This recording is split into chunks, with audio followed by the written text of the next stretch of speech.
organizations in the community, because downtown development, it requires everybody. The business owners can't do it by themselves. The city can't make it work alone. You really have to bring everybody together. So our goal with this meeting is to talk to all of y'all to get your input on what you want downtown to be. What's working, what's not working. We want to hear the good, the bad, and the ugly from y'all. And we want to help y'all come up with some ideas to make things better. So I'm going to have the team over here just stand up and introduce themselves one at a time. Sheila, can you go first? Sure. I'm Sheila Scarborough. I'm with Tourism Currents. We specialize in training, social media training specifically for tourism and hospitality. So we work a lot with CVBs, destination marketing organizations, trails, scenic byways, that sort of thing, to teach them how to use social media and digital destination marketing. Hi, my name is Faith Shack-Snyder, and I'm a small business owner. My company is called Flat Fork Studio, and we do a lot of fun, big sculptures. We work with events. We work with businesses. For instance, like your little pie sculpture that you guys have. I've known that guy for years that created it, and anyway, we like to have fun, and I'm just here to learn and listen from you guys. Morning, I'm Eric Davis. I'm Cobalt Real Estate Development. We're a boutique, small town developer with projects, typically in a public-private partnership is what we specialize in. We're working on a 9,000-foot infill project in downtown Bastrop right now. Art Institute of Austin just announced that they'll be the tenant in that new building downtown in an old burned-out hole that was left over in downtown. We're also very involved in Marble Falls Conference Center Hotel planned downtown on the lake. Other small, we like secondary markets. We like to do public-private partnerships. I'm a recovering economic developer from many years ago. I'm clean now. I'm on the private sector side now, unlike Kyle Southern. Hi, I'm Kyle Cram. I am the Main Street and CVB Director for the City of Seguin. So that's me, like I said, in charge of downtown and tourism for Seguin. And I am also the current president of the Texas Downtown Association. Thanks. Next up is I want to have all of y'all introduce yourselves, because you might not know everybody in the room and you might not know the different business owners or organizations that are here. Can I start with you, ma'am, right there? Oh, okay. Does she need to speak up? Do you want to? Let's see. Can everybody hear? Do we need the microphone? My name is Pastor Sheila Green. I am the founder and director of Holy Committed Ministries. That's WHOLLY, meaning holy, completely, entirely committed. We are a faith-based organization of 501c3. We've been in existence since 2004. We originally were in Austin. We're expanding to the Hays County area. I am a citizen of Kyle. I'm recently a widow. Let's see, we work with mostly the disenfranchised community. We also we would love to see a theater here downtown, because we also do different types of plays. I just recently did a play in Austin. We had to go back to Austin because there was nothing in Kyle for We're All in It Together. We did a play for Juneteenth, but there are other plays that we've done. We work with people that's coming out of incarceration. We want to get people who are not engaged into their community. So we would also like to see a park. So our ministry is very intimate, and that we go into their homes, we go to the schools with the children. Right now I have over 400 coats that hopefully it will get cold soon. That we can distribute them to the community. You are very optimistic. I love that. But we've also had in Austin free summer camps, food bank, clothes closet, health fairs. We've done, free summer camps. So we would like to expand that to the areas that may not have that. Everything we do is free to those that we serve. All right. So that's a little bit. And anybody in need. This is my daughter, Jacqueline Green. She has started a private Christian school for grades 1 through 4, and it's called the Lion of Judah Discipleship. Is that here in Kyle? Why don't you stand up and then tell everybody, you can be next. So, yes, we do have a private school, but although it is also faith-based, everyone is welcomed. And the point is to just offer an alternative to the current sort of system, and not have a system, so to speak. We're just offering love and support to the children, and just really wanting to impact the community on not just a student base, but with the families as well. So we're just an arm and extension of this community outreach, but anyone who's in need, we're excited to serve, and we don't have a location currently. We're wanting to be based out of Kyle and eventually be a full K through 12 school. But so we're starting small and we're growing, but we're really community outreach based, so we're excited to be here. All right, thanks for being here. Ma'am? Hi, I am Nancy Neri, and I am with On Center Street Realty, and I'm a new agent here. I was a nurse for 35 years, and I'm done. I'm not wrestling any more 4-year-olds for back-to-school shots. Oh, shit. So, yes, we sell houses. So, I'll let Carol take on from there. I'm Carol Wisnant, broker and owner of On Center Street Realty, and I am probably Kyle's number one proponent for growth and change because I like activity, flavor and color and people are drawn to an area because there are those things. So yeah, 20 years ago I had my first experience with a TDA conference, and I was sold. All I was right. down in Green, and you know, when you look and assess a community based on water features, historical preservation, business and economic development, and you know, it's kind of like you have to do a self-assessment all the time to be sure your business is growing. Yep. Well, and you know, it takes a lot of honesty, and it takes a lot of communication and willingness to go through those changes, and it's difficult to get everybody on the same page. My husband and I don't get on the same page, so I can appreciate everybody else's differences, you know, but God bless us each and every one. That's right. And this is my husband, I'll speak for him. He puts up with me. So, I'm a realtor as well as the office manager at On Center Street Realty, just down the street. All right.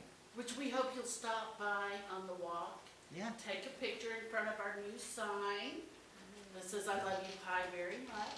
Nice. And have some water and a piece of pie. Yeah, that sounds good. I don't know if we'll have enough, you may have to share.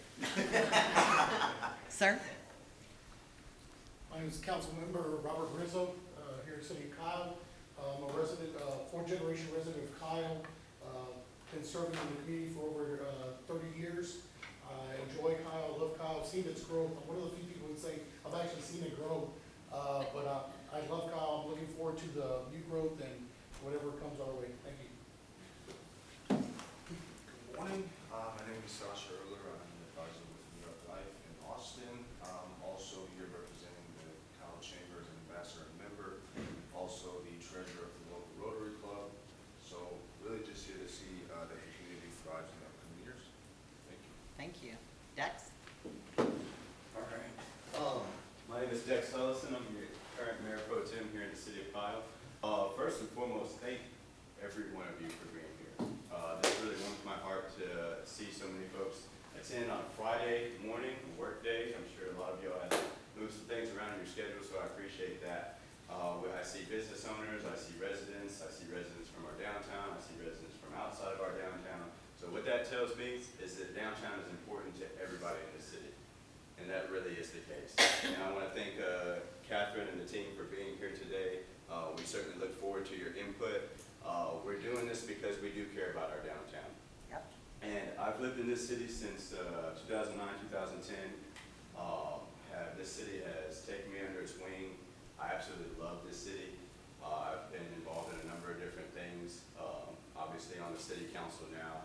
And we've got a number of different activities and things going on in the city. But it's very imperative that we not forget our downtown. We have 16, 26, and 35 with the box stores. We have Uptown Kyle that's coming. It will be a great development, but that is not Kyle.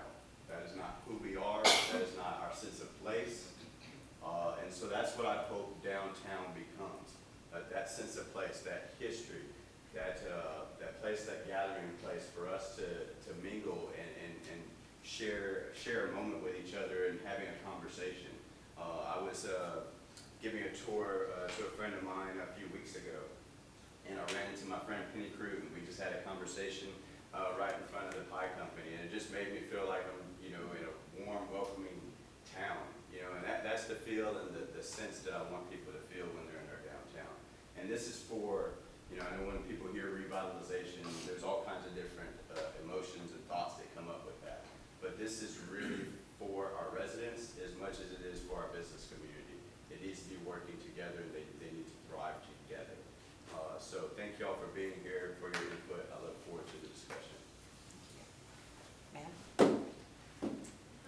I am an intern at Wayfinders Church here in Concord. And what's your name? Leanne. Thanks for coming. Hi, I'm Todd Barker, pastor of Wayfinders, part of the chamber, part of the Rotary. I have a vested interest in downtown. It's the area we're meeting our first 2 years of existence as a church, and we all love downtown, and I want to see it become a destination, and we're looking at some creative options, and so this conversation is going to shape whether or not we can be a part of that from an investment standpoint as well, not just consumers, because I'm going to consume no matter what, thanks to Bill's Barbecue and the pie and those kind of things. But yeah, we're excited to be a part of the conversation and hear what everybody has to say. All right. I'm Greg Devonshire. I have Milt's Barbecue. We're in the business of making downtown Kyle smell good. Yeah. We're going to year 6 and are very interested in the future of downtown Kyle, because that's going to kind of shape what we do in the next couple of years as well. So, thanks. Ma'am? I'm Tricia Rainbow, and I'm with the Hayes County Historical Commission, and we run the Kyle Depot across the street, Kyle Railroad Depot and Heritage Center, and we're open every Saturday from 10 to 2. We are run by an all-volunteer staff, and we are looking for more volunteers to help us so that we can be open more days a week downtown and be part of that destination. Thank you. Thank you. Hi, my name is Moses Leos. I'm the editor at the Hayes Free Press, and I'm covering today's meeting. And, I currently live in Kyle, and I have lived in Kyle since 1998, so I've seen it also grow quite a bit over the last few years. So looking forward to today's meeting. My name is Angel Longoria. I am a wellness coach at Impact Nutrition down in San Marcos. And I'm here basically trying to see if what we have to offer as far as the nutrition and fitness community would fit into the Kyle downtown area. All right. Ma'am? Kathy Lewin with Alice Salon, and we're in another form of fitness and wellness called hair.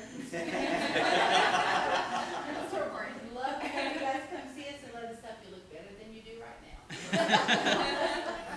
I'm John Olds. I run Rise of Phoenix Martial Arts. I'm the owner and instructor. I have a vested interest because my building is one of the oldest buildings in town, and it's also very close to the city center, so I want to make sure we're going in the right direction. I'm Audrey Bourne. I'm a partner with Aces Branding, and I'm the president of Kyle. I'm Lila Nye. I've lived here since the 1980s. I've been involved in historic preservation as a professional. I've been on the Hayes County Historical Commission a number of years. So long they made me ex officio, they're just tired of me. I'm also on the board of Preservation Associates, which owns the Catherine Ann Porter Childhood Home. Oh, okay. Which is now the Catherine Ann Porter Literary Center. And we have a writer in residence there. We allow a young professional to do their first professional writing in the home. And then we also sponsor authors who come in and do readings Oh, cool. So that's what we do. And I do other things. But That's the short list. I'm gonna go right, yeah, yes, ma'am. My name is Amanda Stark. I am currently on the Parks Board. I love what's going on with the city. I am also running for city council in the upcoming election. So, I guess any concerns or everything that's going on here, I'm very interested to see what everybody's opinions are and see what we can possibly do downtown. Thanks. Hello, my name's Alan Eagle with Aztec Realty. I specialize in residential real estate. I moved to Kyle in 1992 after getting out of the Air Force. In addition to being a member of the Kyle Chamber of Commerce, I'm also a member of the Sonic Lodge, Parks Board, and I am a life member of the Veterans of Foreign Wars over here. So I would really love to see downtown Kyle be all it can be, because it's I think we have a real deal down there, and we need to share that with the rest of the world. Thank you. Ma'am?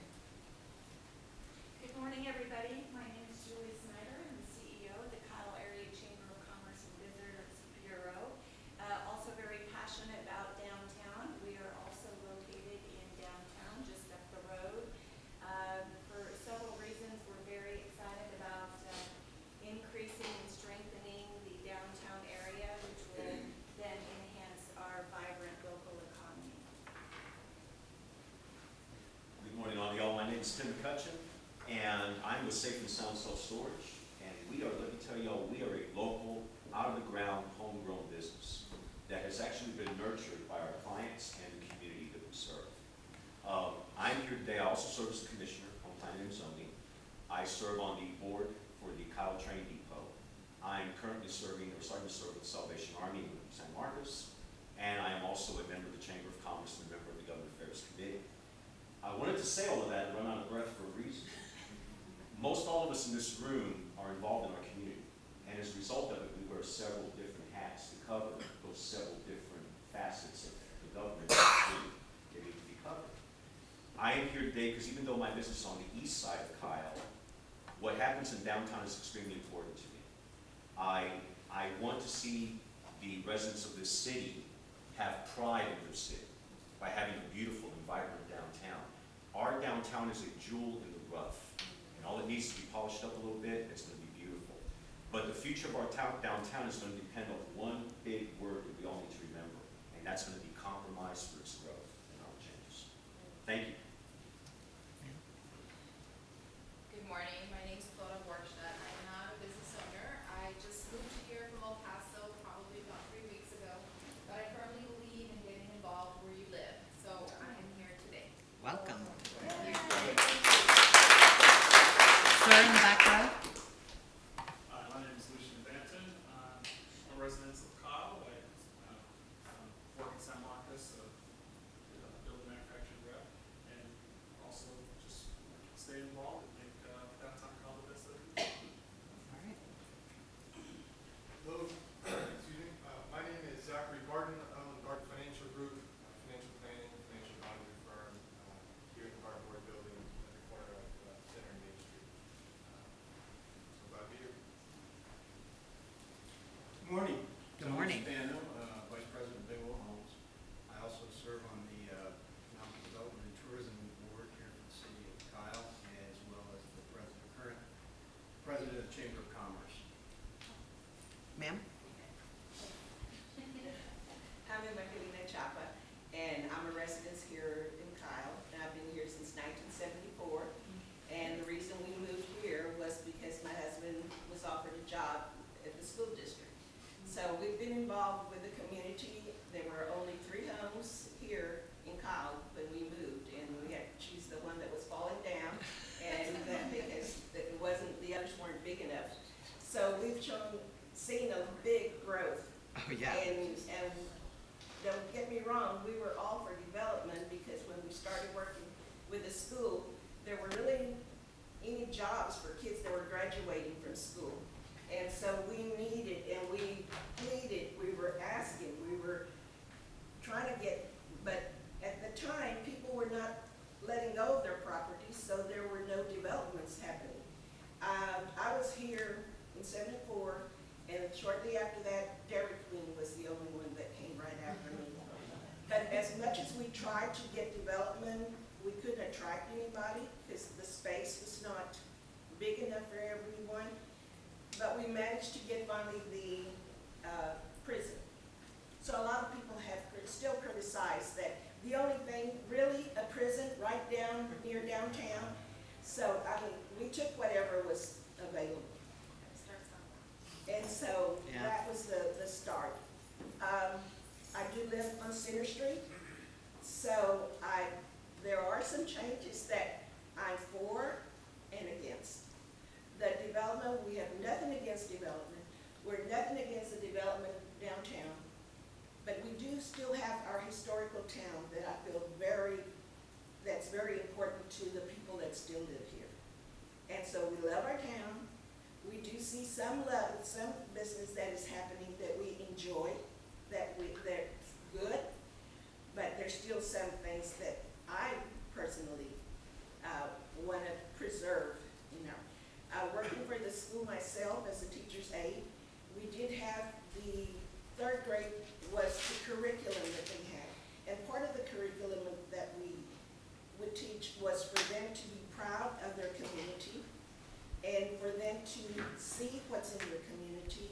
And they used to do, I'm out of it now, but they used to do walking tours of their town. Tours of the Like from the elementary school right over here? Elementary, yes. And they did the walk tours here. And then they took buses to go to the old cemeteries that they have here. So there's a lot of history. Yeah. That I think that needs to be preserved. And that's one thing that I feel very strong about. Because I'm not originally from here, but I've taught the kids that, and so I hope that you think of that also. Yes, there is a mission for development and progress, but there's still that old mission that we need to keep. Thank you. Thank you. Ma'am? Thank you. Good morning. Good morning. And I'm one of the culprits at Braca Prison when I was on city council.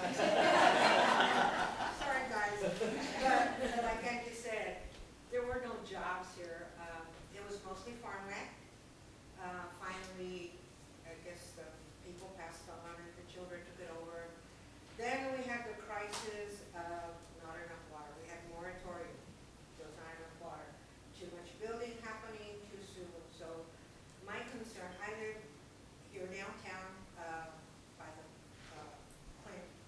And my concern is that I do want development. I do want to see growth. Of course, it's happened already. But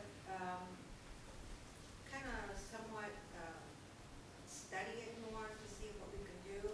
I love to see downtown developed.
churches, and when I walked into that sanctuary, and the fact that I get to preach in a church that's been there since the 1880s gives me goosebumps.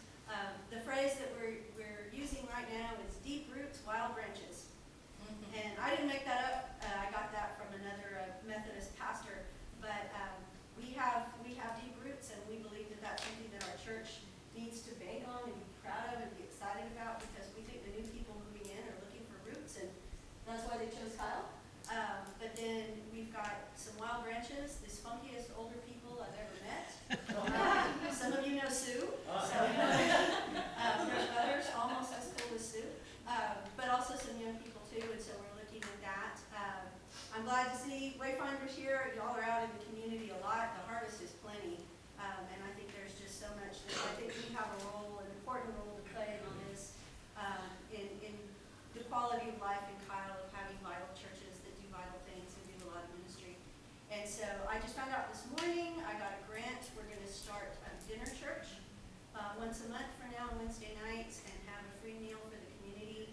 The grant I wrote is to have the best music possible, so that it's not a lame church potluck, but a really cool dinner where we do church, we do dinner, and talk about people's lives. So we're excited about that, and we're going to do an outdoor blessing of the animals.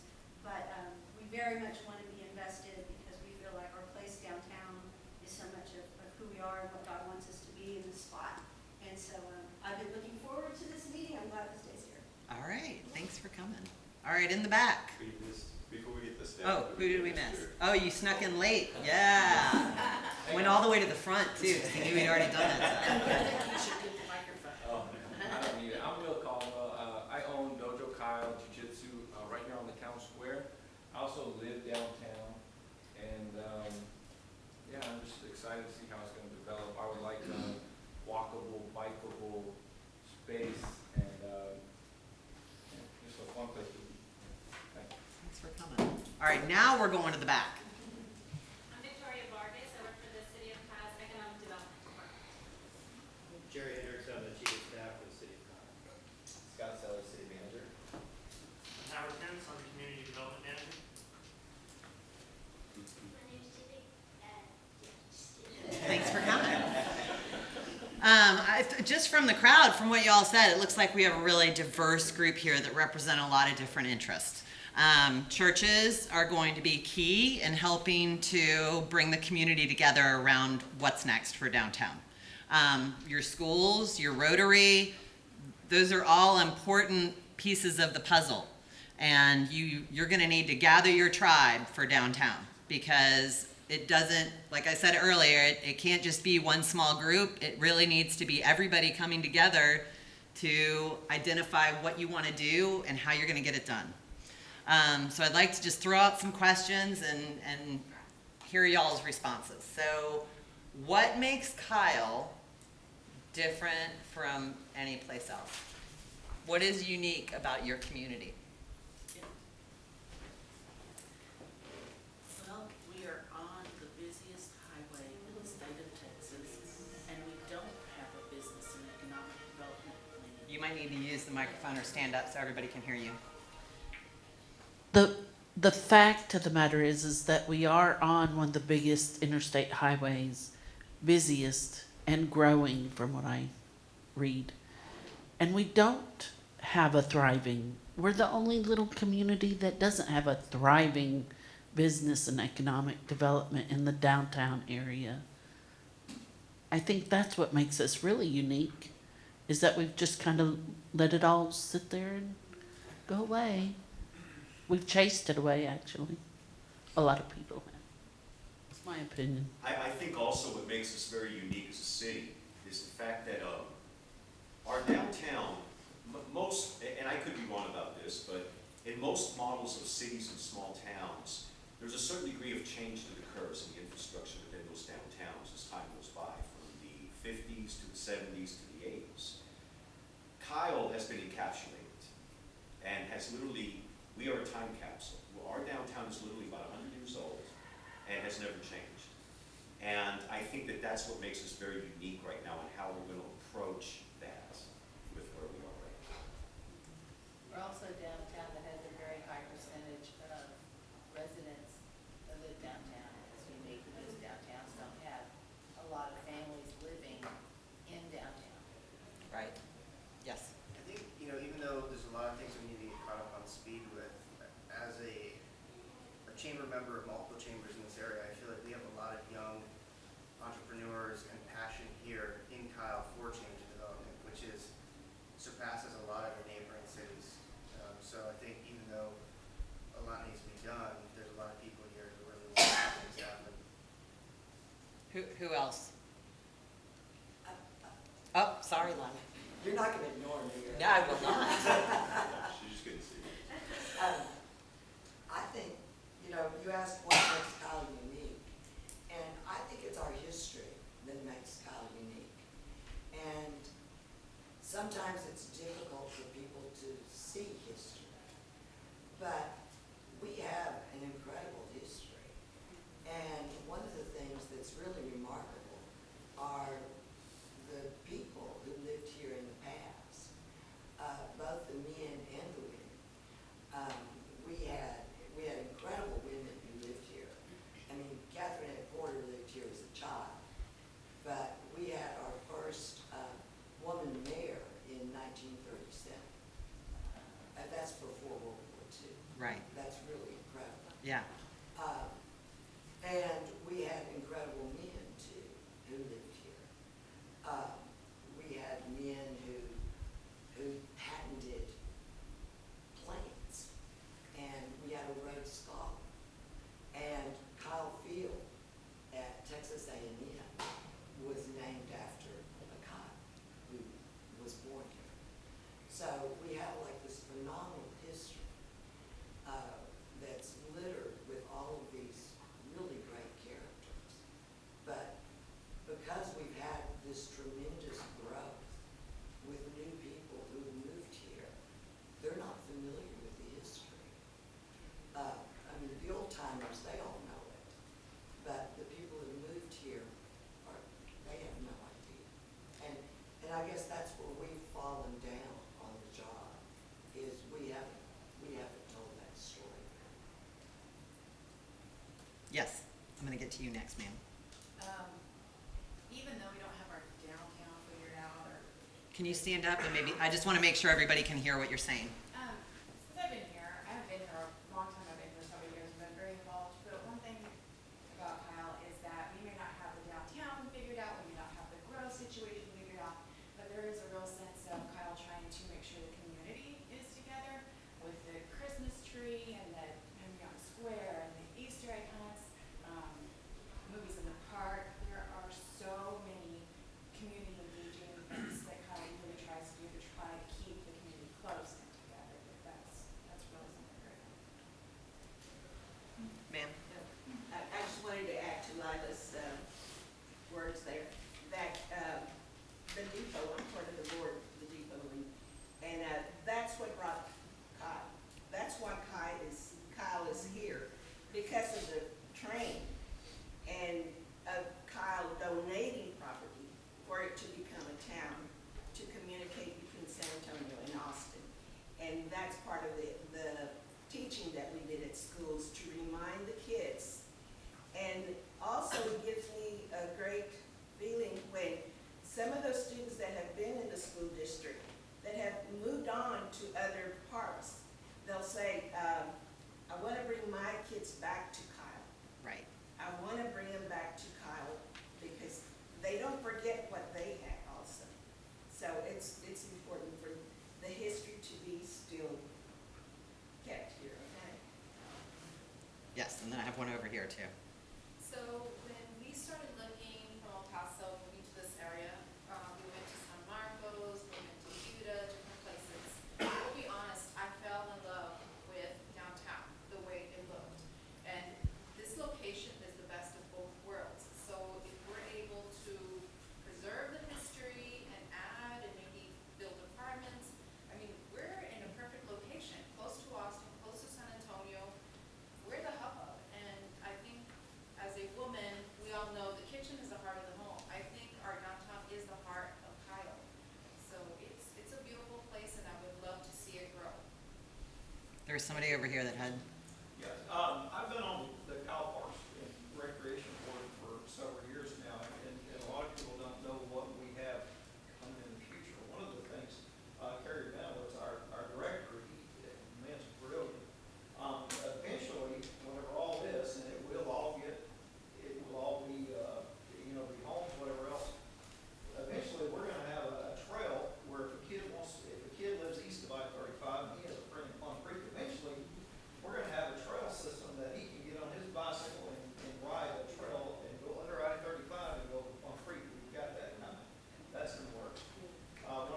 What's the timeline on that? I'm sorry? What's the timeline on that? Whenever everything is getting developed. We got a lot of dirt out there, and as soon as they put houses on there, we're making preparation for the future for that to happen. One of the things that we're gonna have in the future is, Six Creeks is a new subdivision over here. Eventually, we're gonna have public access to the Blanco River. So we live in the steeplechase. If I want to throw my kayak on my car, I can drive over there, throw my car in Blanco River and take off. So we've got a lot of good people that work for the city that have, that we have plans and we're working on things. Whenever a new subdivision comes in, for example, let's say they have 100 acres. Well, if it's, one of the things they have to do is they have to donate so much of that usable, and it has to be usable land to the Parks Board. Or if for some reason they don't want to do that, or what we do is we would charge them so much money per house. So each lot they sell, maybe $100 goes to the Park Board, or goes to the Parks funding. So a lot of that stuff, we have excellent parks here, and I'm really proud to be part of the Parks Board here. So, and if you haven't been to one of the parks, go. There's one, if you live here, there's one at least a mile away from you. So. In the back row, in the purple. So this is more of a suggestion, but I've heard us talk about the history, preserving the history, and also educating people on the history.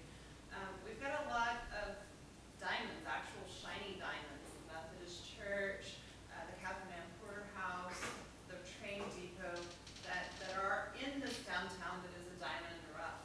So why not, incorporate a tour of the downtown area of the diamonds that we have down here that could be part of, an event that would be fun for the children as well.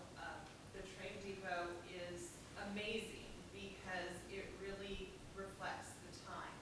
And we haven't made any attempts there to cover up history, which I think is really fantastic. And then downtown as well, as somebody else said, first woman mayor, I believe it was also a full woman council at that time as well. So that's beyond spectacular, and we can show that off now. I didn't know until I moved here that Kyle Field was part of the A&M, thing. But I would wager that there are many people at A&M that don't know Kyle is where that Kyle Stadium came from. So maybe educating some of those people as well. Can I say, so 20 years ago when I attended this DTA meeting, I didn't keep all that wonderful information I gathered under a bushel for nobody to see or hear or get other people excited about it. In fact, there were members of the community, elderly. Hey, Carol, we can't hear. You gotta use the microphone. So I didn't keep that wonderful knowledge that I learned at the TDA meeting under a bushel. I brought it back, and in fact, I used it for preserving the town square because the Mayor Pro Tem at the time was going to build a 4,700 square foot office building on the town square. Obviously, I was successful in the fight to keep it and preserve the town square because it's not there. That being said, I've had the pleasure of knowing a lot of the old timers and hearing their stories and reading their books and participating in life with them. There have been so many, it's like a personal feud as to who's going to win the next prize from, whether you're from the Baptist church or the Methodist church or the Catholic church. And that is where these women got their significance from and who wrote the history of Kyle. And there were feuds. It's like there's been, I almost am embarrassed to. Okay, but I will say that's not unique about your community. It is not unique. Because that is every community. But there were so many things that have gone by the wayside and got lost in the story. These women were very proud of their contribution, but it's like one person couldn't have one step up over another. It's the saddest thing to watch, and you know, due to my own personal needs of having to stop and take care of my parents for the past 10 years, I've stayed out of this community because it just doesn't. I sound like a stranger talking in the wind when I say, "Look, we really need to get things going here." They think I'm the renegade. I'm not the renegade. You know. Someone makes a comment about, you know, business is organic. Well, so is death. And death seems to happen a whole lot easier than life. Some cities just stop trying. And I don't think that's the case here. I think you. well, I think you haven't been here. But wait a minute, may I say something? I think from what I'm hearing, just listening to all of you, every community needs some healing. Every community. You are not unique in that. And there's a lot of, when you look at our history, when you look at your history, there's a lot of hurt, and there's also a lot of really amazing things that happen. And that is why you guys are all here today, is to try to come together as a community. And maybe it is making a museum. Maybe you guys could all come together and write stories about your ancestors or people that you knew, the gentleman from Kyle, you know, the first women mayor. Write those stories down and put them somewhere so that you can take your children, your grandchildren to see that and learn and heal from that. That is your healing power. So I think everyone's saying the same thing, but I just wanted to kind of add to that. I think to answer your question of what's unique about this community is that all these stories that everyone has, and you know, I've been here 12 years, 13 years, and I've learned more about Kyle from coming to these meetings than I've learned out in the community. And that's why it's important to create a space where we can see the history and also talk about the history and also share history. So to address your question, or to kind of answer your question, I think the unique position that we have is that our story hasn't been told. Kyle's story hasn't been told. And so for that to happen, it's going to take all this community to come together, share those stories, and create a space where we can interact with each other so that those stories can go out into the world. So I think that's the biggest opportunity that we have here, is to kind of bring together those stories so that we all know about them as a community and have that sense of bond or something that brings us all together. And then we have the opportunity to take that out into the world to make that Kyle more of a destination that people look to and understand and know more about. As a place to live. I kind of want. Okay, did you want to say something? Yes, I want to move on to another question. I just wanted to say first the history. I met some very interesting people at the Sledge Baptist Church. It's a black church, and their history is amazing, and it'd be lovely to hear about their story as well. But another thing about telling these stories is to have a community theater where not only is it written, but it's acted out, and you get that way you get the community involved, the children involved, in acting out these stories. But I just want to switch it for a minute and talk about the traffic and talk about parking. Oh, I'm just about to get there. Don't get ahead of me now. There was one more question. Well, I was just gonna try to sort of rebuttal a little bit, like this idea that we're kind of a stuck community and we're not moving anywhere, because I think a lot of the people in this room weren't here when a lot of that stuff was going down. And one of the reasons why I went business here was because we went from 3,000 people to 30,000 people in 10 years. Yeah. Now we're almost at 50. The few people that were making a lot of the choices way back in the day are not the people who are making the choices right now for this community. And so I don't think you should hold the past accountable for what's going on right now. Yeah, I mean. Can I play off that? Maybe, I think it's where you're going anyway with another question, but one thing that's kind of interesting, I'm a former city councilman in Jonestown, North Shore, Lake Travis, small 2,200 person. As you get out and campaign, and I know Catherine hears this, and I'm not hearing it here, which is a little unusual, it goes back to the uniqueness, is an anti-growth. I've heard, now we have to be careful with growth, but I have not heard, yes, you're the stakeholders that are probably a little more interested in seeing things go, but typically what you will hear in a smaller town is, I came here and I'm gonna close the door behind me and I don't wanna grow anymore. And I don't think I'm hearing that. I don't think you have a choice. I always laughed when I would campaign and I'd knock on a door and somebody would say, "Are you for growth?" And I didn't know how to answer that. We're in the northwest corner of the fastest growing county in the United States, just about, in Travis County. It doesn't matter if I'm for growth or not, it's coming.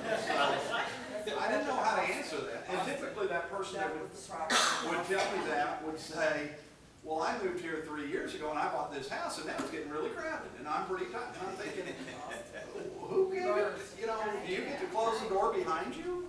It was a strange thing. So maybe there's a uniqueness here that is more about managing growth instead of trying to stop growth, which gets real ugly, and it tends to just happen to you instead of you helping control it. I think we've been through the stopping growth, and now Yeah, maybe you're beyond it now and saying, well, it the doesn't matter. conversation is progressing. Okay, hold your thought, because we only have another 45 minutes, and I want to make sure we cover things. So hang on. I'll have a wrap up. Don't worry. So let me ask y'all something. What are the challenges for your downtown? Parking. See the trolley. Traffic is definitely a problem out here. Infrastructure. So infrastructure, I would imagine, is going to be an issue since you have had such incredible growth over the last 30 years. In the way of our freshwater and wastewater system in our Center Street, that's something definitely. Yeah, I see three main things: the water, the complete encircling of the downtown area, and the train that takes you have to sit there for 20 minutes to cross every so often. You know when it's going to happen. Is this a quiet crossing? No. No. We're working on it. It needs to be, we are working on it. I mean, I'll tell you this is better. We did an assessment in Richmond earlier this year, and the train comes through and blows its horn every 17 minutes. It's real fun at the bar when they do shots every time the train. Oh, do they do that? I know that I know up in Sulphur Springs they do that too. There you go. But the city is planning on doing a quiet crossing, Scott? Too late. Are y'all planning on, is that a goal for the future, that one? She said they were. Come on, right here. She did- I'm stuck in the back, sorry. But yeah, we are working on it. It's just with the railroad and money that it's gonna cost. Yeah, it's always fun working with the railroads. They're so flexible and easy. There's 2 tracks there too, so one train will have to stop while another one sometimes. Right, you get stuck. So one of our towns, the city manager made a complaint because they kept blocking their main street. And now they like to stop and just park it and blow the horn right by City Hall to irritate her. Petty people. But definitely, this is, what's the traffic count on Center Street? They stopped counting. They stopped counting? It's 14,000, 13,000. A day?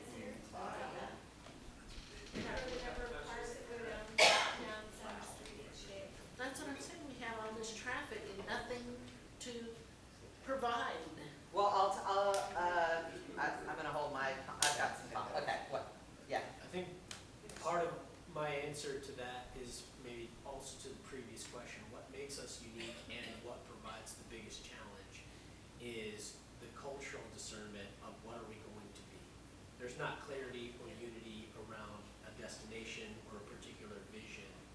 And so you have people trying to conserve and people trying to grow, which if you're not growing the economy, there won't be anything to preserve or people to come and see that. Right. So point being for us, what we're interested in as a challenge. We can't hear over here. Where's the microphone? Get that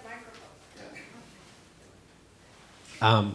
I was saying that one of the challenges is also. Can you? Yeah. Sure. One of the challenges is also, I think, what makes us unique, right? We have this culture of people. We have these gatherings that happen on the square, and like that small town charm with big city amenities is part of what attracts people to come here.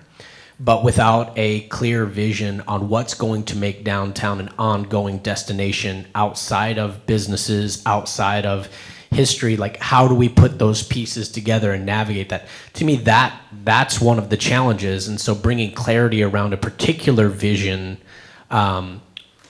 that is the biggest challenge, because once you have that, you can make infrastructure changes, you can make changes to accommodate that, but if you don't know what you're actually accommodating for, and there's a lot of voices, but not a singular picture of ideology or philosophy of what we're trying to do. So, yeah. Wait, I know, ma'am, you wanted to make a comment? As far as like he says about the special activities that we have here in town, I live on Center Street, just about 6 blocks from here.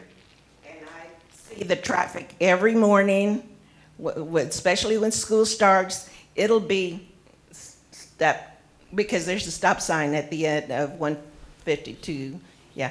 And so the traffic is just stopped. Me, if I try to get out of my driveway, I can't get out. I can't go into Center Street. I have to come all the way on the back road to Burleson to get to the light. But then when we had all that construction, there was no way we could get out of that. So that's to see the egg hunts. When the egg hunts come, I mean, everybody comes and from the different neighborhoods. And just to see, it's great to see them, but I know they get frustrated because they're going to be late to get to the egg hunt. When it gets to the Founders Parade that we have, there's not enough traffic. I mean, not enough parking for all those people, especially when you have 2 high schools that are coming to play on the parade. Right. And all the people that come to see their kids march, there's just not enough parking. If they have the square, if you're going to have a booth, you're going to have to park somewhere else, yeah, so that the customers can buy, come and do the buying. And there's just not enough places. My daughter was helping out in one of the booths on the Fair and the Square for Relay for Life. And she would have to get the truck, come and unload, go back home. We had to go pick her up just so because of the parking. Right. So it's convenient for her. But if people from out of town that have booths or people around here, it's very hard for them to find a spot for them to put their vehicles. So I'll tell you that most downtowns, whenever we do these things and we say, what's your problem? Number 1 is always parking. But I'll tell you that when people really want to be someplace, they'll make it work. But if you don't have a reason for them to work a little bit harder, they'll go to Buda. They'll go somewhere else. But they'll look for a space if there's something they want to do. Well, when they have if I have a yard sale, my neighbors get mad because my customers are blocking their. That's every neighborhood, yes. You're talking two different kinds of issues with parking. You're talking about 150 is one issue, and then having event parking is a different thing. I agree with you. I mean, event parking is, you're gonna walk. Anywhere you go, you're gonna walk. That's just the deal. But when school started, from the freeway stop sign to the highway, and from the freeway stop sign to Hayes High School was bumper to bumper because we just didn't have flow. I know that's a unique thing, but during certain times of the day, it is literally, you cannot get onto the street because of flow through. These are not people who are stopping here. Right. They're just trying to get from point A to point B. So those, to me, those are different kinds of parking issues. Right. And traffic issues. There are. I do, Scott wants, yeah, Scott. I was just going to clarify, back in 2016, the official ADT average daily traffic on this road was 14,000. It's probably increased 2,000 since then, so Right. it's 16,000. I told Scott this story when we talked about the assessment. So Sulphur Springs, is anybody familiar with Sulphur Springs, east of Dallas? They're a town of about 12,000. Their football team did very well, went to state, won state. Super exciting. They wanted to have a celebration, and they were going to do it in the courthouse parking lot. It's the county seat of Hopkins County. They have a beautiful historic courthouse. that was surrounded by a big, ginormous parking lot.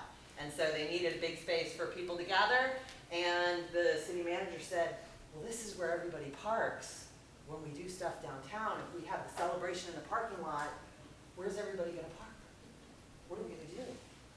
And everybody said, well, this is the only space we have that's big enough. And they did it, and like 7,000 people showed up for the celebration. And he went, a light bulb went off over my head because they figured out where to park because they wanted to be here. And that changed his whole mindset about what could be possible for downtown. They actually converted that parking lot into a public plaza. It has a splash pad for the kids. It has a memorial to veterans from the county. It also has their famous glass bathrooms. If you might not have heard of them, they're one-way glass. When you're inside, you can see out, but people can't see in. But the locals love to mess with the visitors and will go over there and point and laugh, take pictures. It is a little disconcerting when you're in the restroom and there's somebody playing life-size chess right here next to you, but they can't see you. And that is something that people on I-20 will get off, because they don't have an I-35 right there. They're 35 miles north of I-20, maybe even more. So you have to make a conscious decision to go to their community. So they converted that. They brought in a group called Tool Design Group, and the designer that they worked with came in for a day and just met with everybody. People that said, I hate downtown, I love downtown, I like this, I don't like this. And again, the city manager, Mark Maxwell, said, oh, you know, the great thing about downtown, we're gonna widen all the streets and narrow the sidewalks, and we're gonna make sure all the street lights work. And they said, no. We're gonna narrow down all the streets, which you already have out here. We're gonna widen the sidewalks, which you already have. We're gonna get rid of the street lights, and we're gonna put in stop signs. We're gonna tweak the grid a little bit so it's weird and uncomfortable, so people are cautious when they get to that stop sign. And he said, I knew that we'd hit a home run when I was having coffee at the coffee shop, and I looked up, and there were two women with strollers, and they were stopped in the middle of the street having a conversation. And I knew that if people felt safe walking, crossing the street, that they would feel comfortable coming to downtown. And now, when we had a public meeting there, people were like, if I'm out of town, the first place I come when I come back into town is downtown, because I don't want to miss if there's something going on. They have a night market that's, let's face it, Texas, I don't understand how anybody goes to farmers market. 8 a.m. Saturday morning, that's already 95 degrees. I do not want to go out and try to get some fruit. Do it at 7 o'clock, add some music. That's a great idea. Yes, and I'll pick up, hopefully there's some food that's already been prepared that I can shove into my teenager's mouth, right? And changed it. But they were also competing with a lot of other markets. But it changed the culture of that community, and it changed people's ideas about what downtown could be. And with that whole redevelopment that they did, they actually ended up gaining 3 spots. Everybody was worried the loss of the courthouse parking lot was going to be the death of downtown, but people figured out if they want to be downtown, they'll find a spot. But you know what stopped was the truck traffic, because it's in an F-250 pickup, it's a little tough to get through there. 18-wheeler, you don't even try. The big fight was with the fire marshal going, I can't get my fire trucks through this traffic calming mess, as he called it. But they overrode him. It worked great, and it's just stopped. It's slowed everything down. We've been sitting here watching traffic. It is scary out here how fast and how not just how many, but I mean we just saw a concrete truck blow through here at 35 miles an hour. It seemed like. I mean. So what's the speed limit out here? I'm gonna get questions. What's the speed limit out here? Do your police, do they enforce it? I mean, are they hitting the truck drivers? Because the truck drivers talk and say, hey, guess what? I just got hit in Kyle. Don't come through here. That's like the best advertising you can get. Yes, but it's also, they're going down that road to construction sites, and it might be the only way that you get to the site. So it's not, it's because of all the construction that's right at the other end of this, all these thousands of homes going in, and. But if they're going at 40 miles an hour. I agree, no, I That's agree. because the mentality in this central Austin area kind of is the speed limit is 10 to 15 miles over where that sign said. Thank you very much. They're also from California. They're not all from California. There's plenty of good old boys and good old girls hauling butt all over this state. I drive all over the place. Leadfoot. So y'all, most of y'all probably know where Kyle United Methodist is. We have 2 lots for sale next to us, next to the elementary school that we just put up. I don't think they're in MLS yet. So before I got to the church, they made the decision that they could make some money for the church, and they assessed based on the size of our sanctuary, we have adequate parking. Because I thought, well, why wouldn't we just have that for parking? But before I got there, they decided we've got parking, it would be better for us to sell them. So the nibbles that we've had so far, building single-family houses there, which would be good, or building parking there. And I noticed that we don't have parking issues, but there are parking issues around us. My hope and dream is that our church will be so packed pretty soon that we'll need them. But as I look at it, just my gut tells me, couldn't we do something there that's meaningful to downtown instead of just asphalt? Well, and let's also talk about the need for screening and drainage, because the more concrete you put in, it's increasing your temperature around here. It's not pleasant to look at. Hi, Catherine. How are you? Going back to the traffic, these pedestrian walkways are not identified as pedestrian walkways by the drivers. Okay. Right. Crossing the street. Yeah. I almost got one of them. So there's I'll tell you, most historic downtowns in Texas, They're not identified as crosswalks. and most historic downtowns are on a state highway. It's just because that's the way they develop, and it's a struggle for everybody, especially when you have to manage TxDOT, because TxDOT doesn't want you to do anything. I will say Brenham has 290 business running through their downtown, and they were able to add signage in the middle of the road, right there, that's a pedestrian walkway that they say has helped really slow drivers, and it's made pedestrians feel more comfortable. They will speed up when they see you. Oh, yeah. There are plans in the future, the somewhat near future. For a bypass. For a bypass. Right. On the west side, for 150. And so that will definitely change the traffic patterns. And I don't know if that's good or bad for downtown. I mean, it's a double-edged sword. But right now, there doesn't seem to be any marketing of downtown. Faith and I drove down from Austin today, and noticed there's not one sign that says downtown Kyle this way. And I know it takes time with TxDOT to get those signs, but there should be at the exit for 150, there should be a downtown Kyle this way. There should be another one there that says downtown Kyle this way. I noticed that KB Homes is listed on the wayfinding signage up here. Is there other wayfinding signage around town that I just didn't see? Is there any more downtown? Subdivisions, they only lead to the subdivisions. Okay. There's not, but next month, we already have them ordered, we're waiting for them to come in. Oh, okay. So that we are. And TxDOT's approved all the installation. So Oh, nice. you're doing a historic downtown way sign? No, we don't want them downtown, don't you understand? There's Yeah, too and much then, yeah. traffic. I just wanted to make a point about the parking, and maybe it's because I have long legs and I like to stretch them out, but I don't see the parking as an issue down here. I'll park in the neighborhood and I'll walk over, it's not a big deal. The walkability, though, I think is the bigger issue than the parking. Okay. Not just Main Street, but all the side streets were connected with sidewalks and trees and. So walkability is a I think challenge. the walkability is the biggest, that will have the biggest impact more than changing. Well, it's just that the parking is adequate for what is here now.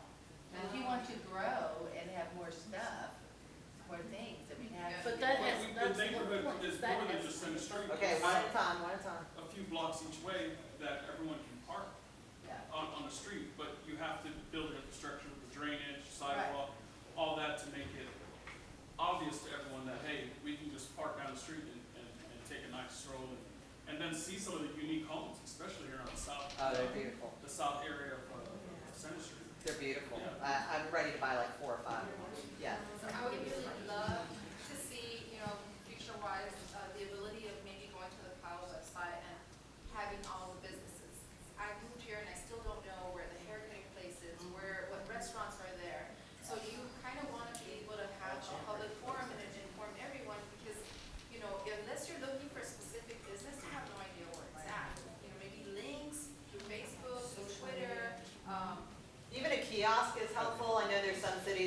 kiosks and they'll change them out once a year or something to reflect the change. Yeah. I'm going to shift gears just a little bit. You ask about challenges. May not be the most favorable comment here this morning, but on a Chamber of Commerce and business perspective, business hours of operation and days of operation, that's one of our biggest complaints. Why isn't the business open on this day or after 5 p.m. or after 6 p.m.? Obviously, as a business owner, we want to make sure that we've got the penetration and we've got enough customers to keep our doors open during those times, which I think will happen with our population increase. But that really is something that I think as we move forward, it's very important. Most of our population right now, they're commuting, so they may not be here during the day. So daytime operations are different than the nighttime or weekend. But if you come down here in the evenings or on the weekends, it's pretty quiet. Yeah, so I think that's really important with the business owners in town or in the room. Our citizenry, they're going to be coming down more often than the outsiders, whether we become a destination or not. It's our Kyle population that is going to make this downtown a success. So it's really about being thoughtful and strategic on when we're available for them. That's always a huge issue, and I noticed that in the business survey that a lot of the hours were more 9 to 5, which a lot of people say if you're only open those hours, then you're basically marketing yourself to the unemployed, whether they be retired or stay. I mean, it's true, because if you're employed, I mean, I'm lucky. I have the best commute in Austin. It is 3 seconds from my coffee maker to my home office. But most people, and I can go and run an errand at 10 a.m. when it's not peak time if I need to, and that works. But most people are dragging. I mean, when our kids were young, even just trying to get them out of bed 7 o'clock. If we had a babysitter and you want to go find something to do, like, can people do that here? Can they come downtown? You've got all these young families that probably want to get away and get away from their kids and do something. Can they do that downtown? Outside of bars, no. And yeah. There's no retail, there's no children's discovery, there's nothing here that our building zoned RS that would allow that. Well, they put such a high demand on the parking ratio that the space isn't big enough to allow for it. So there's different parking levels of minimums. strangling that throat that keep things from happening. So you have parking minimums for downtown? Businesses. For the businesses? Yes. And how long have those been in place? Well, I'm talking about construction forever. And then they're taking them on the other side of town. And then they're not telling anybody there's a downtown. Go talk to people east side of the highway. They don't even know there's a downtown. I will say that happens in more cities. We did an assessment in Garland, which is the 12th largest city in Texas, and I met people that had grown up there that never even knew they had a downtown. And their downtown is like a small town downtown. You wouldn't know that there's 150,000 people in that community because it's 4 lanes everywhere, and then you get to downtown, 2 lanes. I can walk out in front of cars, people stop, people are going slow. It's a completely different feel, and meanwhile people are like, what? Garland doesn't have a downtown. No, there's the Firewheel development, which has Subway. That's the town center, right? There's Plum Creek that has become, the downtown area of the city of Kyle has become a suburb of Plum Creek. And that's a sad statement. That's why there's no community or unity, is because it's all going out to Plum Creek where the two. But right now there's no reason for people to come here, is what you're telling me. It's been a combination of. Make sure we're using the mic so we can pick it up on our live stream. Oh, okay. We are All right. recording this because that's one of the reasons why we wanted to have it at City Hall. We have the cameras and Right. microphones, so folks that weren't able to come today can review this meeting because of it. So as far as parking minimums go, I think I know a lot about this because my section of the downtown has kind of been forgotten, and it's right down over there. And because it's on the old, it's owned by TxDOT, it's this weird gray zone where the city can't really do much. But the problem with that area is actually this parking minimum. And I was fortunate enough, I bought a piece of land that had some area that I could develop. And I was planning to put another business there or build another building, but I had to use it as a parking lot. And fortunately, I was able to do that. But all my neighbors are like twisted up. Like the guy who's right next to me, he's been trying to sell his building for over 4 years, and he can't because he has no parking. And he has no place to put parking. And because he has no parking, no place to put parking, he can't put a business in there. And so he's just screwed. And, oops, sorry, I shouldn't have said that recording it, but He's in a pickle. he's in a real pickle. And I would have been in that same situation myself. I would have basically purchased a white elephant. And that's really stopping that area from being developed. Plus, there's no walkway to get to there, you know? There's no sidewalks, or what do you mean? There's no sidewalks. There's no way to get down there. Thankfully, the rail house has done some development to take things down there, and I'd like to continue that maybe. But it's hard because, There's not a good walkway crossing across the railroad either. yeah, that's true too. Yeah. But I really wanted to say one thing. I wanted to go back to what Ty was talking about and having a sense of identity for the city. I think that is really important. I really love how we tried to rebrand the city as the pie capital and all that kind of stuff, and I'm all for that, even though I'm not certified yet, but I'm trying to figure out how to incorporate it into martial arts, maybe smashing pies or something. But I would come see that. I would come down from Austin to see that. I want to see that. But There you go. the thing that I've kind of learned from living in the city for the last 3 or 4 years is that at first I thought it was going to be kind of a backwater town, and I realized that this is like the perfect place to live because it's the crossroads to everything. Go out west to Wimberley, you can do little trinket shopping. You go out east, I mean, when I'm not going to Milt's Barbecue, you got barbecue out there. If you go south, because they have a square, San Marcos is awesome to go to. And I think that's the one thing we need. We need a complete square. We have a street, which is kind of run down, and some of the buildings are unoccupied, and the ones that are like bars. And so people just blaze through there. And they know they're going to get stopped by that stupid train, so they drive 10 miles extra fast so that they, you know, they think they can beat the train. I don't know, it doesn't make any sense, but I think that's why they do it. And so we got all this weird zoning areas, we got this parking issue, and it's all coming together to make this things kind of jumbled, and we need to kind of unravel a little bit. Scott, what were you going to say? So the road he's on is Highway 81, and it is a TxDOT roadway right now. So one of the reasons why there aren't sidewalks is because it's been TxDOT owned and controlled for many, many years. We are working with TxDOT, though. Next year, they will overlay that and dedicate it over to the city. Okay. So we will have much more local control on it. So I know that the bypass is planned, but what is the likelihood that you can take back Center Street? Now. Take it back now. From TxDOT. From TxDOT. So the way state systems work is they don't like to have dead-ended roadways. Right. So you They have like to to connect maintain between- connectivity. yeah. Right now, there is no 150 designation from east to west if we were to abandon this. So there would have to be another way around. Okay.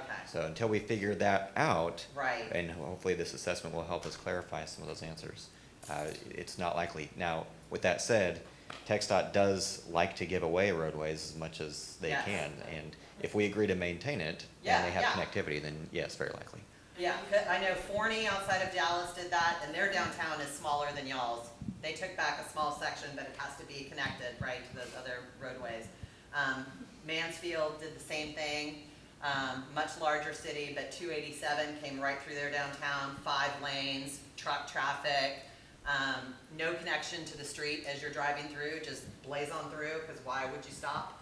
And they took it back, and so they're looking to narrow that down so that it's safer for pedestrians, so people can cross from the feeder on this side of the street over to this side of the street where there's the Bella Mushroom and the new outdoor amphitheater, you know, so that there is better flow through their downtown, because nobody even knew that that little strip was downtown. They had no idea. Yes, ma'am. I want to just say what I'm going to say, because I don't know if I'm going to make it to the tour. I have a Oh, well, we're going to tour by ourselves. Oh, okay. So, Okay. yeah. Well, we're going to be the only sweaty ones. Y'all get to go Okay, hang good out going. with Pool AC. Yeah. Right. Well, I live on Center Street, and I live in a CBD1 district. My problem is that the next block, A house was empty, the lady passed away, and the buyer wanted to make it CBD2. And our neighborhood, the couple of houses that we have, it was from me to the next block, which is going to the library. We signed a petition that we did not want to be part of CBD2.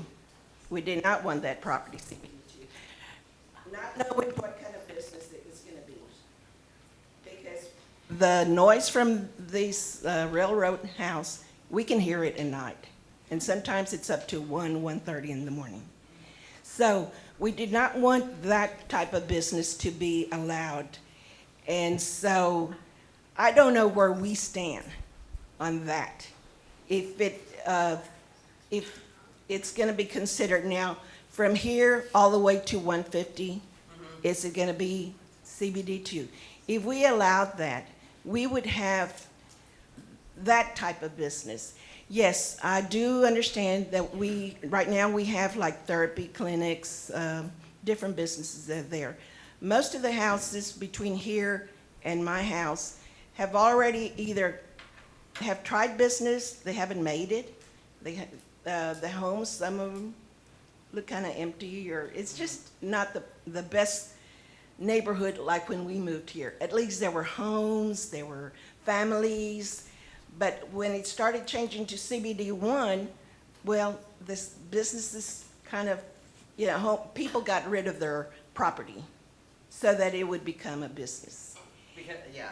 And so there are only 3 houses, 3 residents, myself, my neighbor, and a 95-year-old lady that lives across the street that'd be connected to this property whether it would have been changed to CBD2. And so we're confused. Our neighborhood, just a couple of homes, we're confused.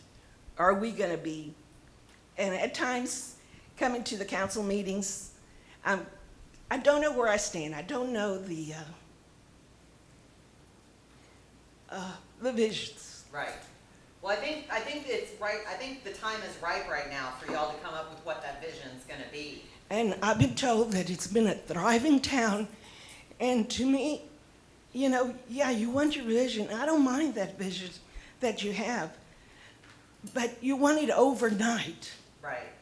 Well, the good news is nothing happens overnight in downtown development. I get that feeling, though. I get that feeling. I know, but I do, it is going to, I think change is always hard. Yes. And it has to be thoughtful, and it has to reflect the community's values and needs. Has the EDC done a retail gap analysis in the past few years? Have y'all done retail gap analysis? Yes. We've been doing it every year. So you know what types of businesses, where the gaps are, and kind of, and figuring out where some of those businesses might fit downtown that would be helpful to your residents, you know, where your residents are going somewhere else to spend the money, which you already have a lot of choices in your community about where you can spend money. I'll tell you, a lot of our members don't have those same options. So, you know, I know that the bigger stores, they can be, it's a curse and a blessing, right? Because you want to be generating some sales tax, but you also want to have local businesses that reflect the local culture. Right. And feature locally made products or earrings, you know, like I'm wearing like 4 different small businesses across Texas right now. Well, the thing is that they built a building like 10 years ago, which was a Chipley's Donut place, and that did not fit in our community at that time. We just did not appreciate that, and we had our struggles, not this council, maybe 2 councils before. So we've struggled with that's not the type of business that they had promised us that we have. The building did not even fit the structure. But we still feel very, very close that we have the church, we have the town, we have the churches, we have the fire department, we have the library, and that's what we, you know, we still want that, respect our culture, our history. But I guarantee that there are people in the community right now that have small businesses that they're running out of their houses, or they're going to Buda and San Marcos and Austin to run them, that if they had the right climate here to come open You know, whether that be a boutique, maybe it's a couple different businesses under one type of roof. Is it a place where people Right. can eat that has, you know, I think if y'all are gonna go all in on this pie thing, you know, we've all kind of talked about this. I want to see pizza pie. I want to see more pie. I want to see pie throwing contests. I want to see Scott Seller in one of those water tanks, and you pay $1 and get to or knock them down and hit them with the pie. I mean, I think you could go. If you're going to go all in on the pie thing, then it's time to go all in on pie. I want barbecue pie. I want a brisket pie. But not that. But but- not that. That's the thing that we're concerned, that we don't want that type of business. Yes, dentist, real estate, fine, offices, that's great. Well, what but about, not. I mean, and I understand a roadhouse can be rowdier with louder music, but I'll tell you that a lot of people that are, probably some of your younger residents and people that are visitors, you know, they'd like to be able to have a glass of wine. And be in a more mature environment where it isn't, you know, loud dance music but I think people appreciate having live music by your locals. Maybe that's acoustic instead of electric, but having a mix of uses is gonna make your downtown more vibrant, and that's gonna show its vibrancy to primary job providers who may be looking for a new location, residents Well, who look, say, that'd be fine. And like I say, we're not against the development, but it's just this type of business right, that stays up late, 'Cause you got keeps a lot- us up, keeps us awake. of course. And I'm concerned also of my neighbor, 95-year-old lady, which if she passes, because I've been asked if when I die, will I sell my property? And so it's kind of touchy. Yeah. But also, when you go down, look at it and see, do they have enough parking for them to have those type of business, you know? And You please, definitely have enough parking down here. for okay. those types of That, businesses. just, But I think it has to be thoughtful in who's being recruited to downtown, so that you're curating what kind of experience people are gonna have when they come here. Because right now, they can go eat barbecue, they can get a Yeah. piece of pie, Yeah. and then what else are they gonna do? That's what I was gonna say. Oh, Lordy. okay, I had okay. a spot. But- No, wait, no, we've gotta no, give no. we've gotta give other people some No, time to I speak. just want to stop, but I'm just going to give him the mic. We don't mind this, okay? And we know that CBD1 was developed when there was nothing around. Right. Nothing was done. So we've been stuck with CBD1. And so, okay, now that you've got you've got your CBD2 in your highway district, can we at least have our time in our neighborhood, like Right. all the other neighborhoods? Right, That's, thank you. I'm going to go here just real quick so we can have some order real quick. So Jacqueline's had her hand up for a while. I know Greg had his hand up. Sasha hasn't even had a chance to talk. So let's try and get, because we're going to do this till 11. We can go a few But minutes. we'll go a little We can bit go longer? A few minutes after 11 Okay. if we need to. Yeah. And then we're going to do, we'll reconvene at 2:30. Yes. 2:30 to 3:30 will be the time. If you can, come back as well. We'll do our recap.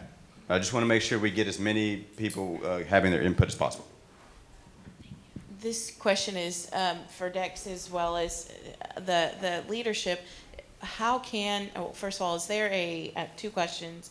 Is there a working sort of master list of features or different opportunities that folks would like to see? So we're talking now, it ranges from, interest ranges from having a museum to theater to different events for families, coffee houses, things like that, other restaurants.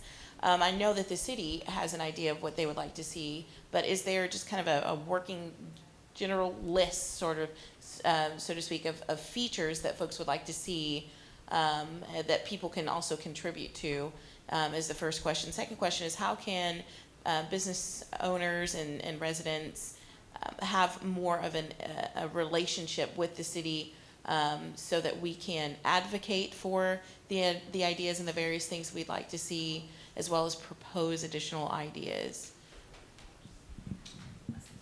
Yes, good question. So I wouldn't say, do we have a working list, but we do? Did you? Okay, let me come back here to you.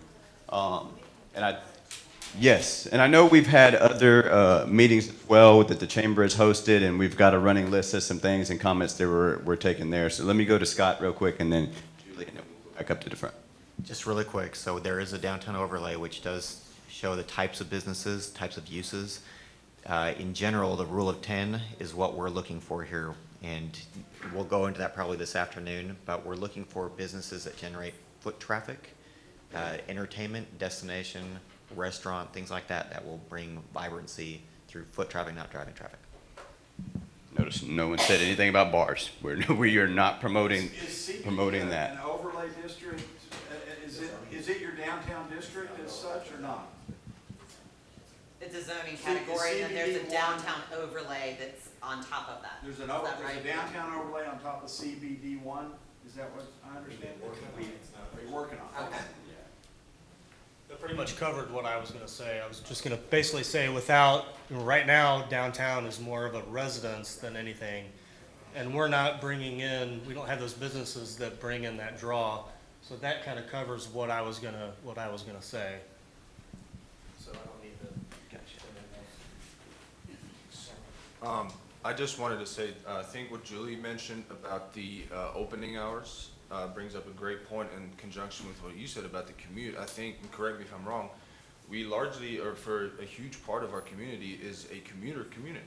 Right. So personally, by the time that I get back into town, it's pretty much a ghost. I can go have a drink or go eat, but it's too late for my wife and I to go downtown and stroll the businesses. Right. And then also, if we're going to a strictly, residential and professional downtown, I don't really have a reason to go and just, stroll throughout the business down there. Right.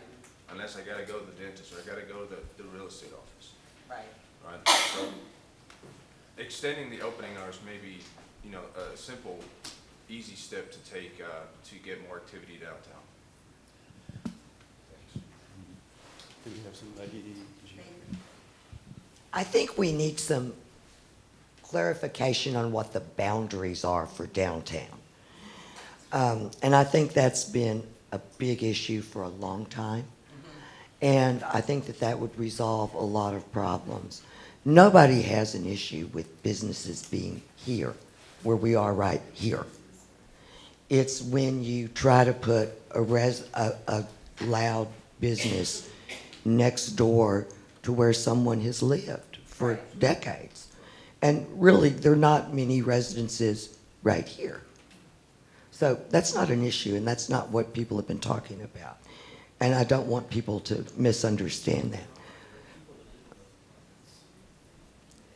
Right, but those apartments were built within the last few years.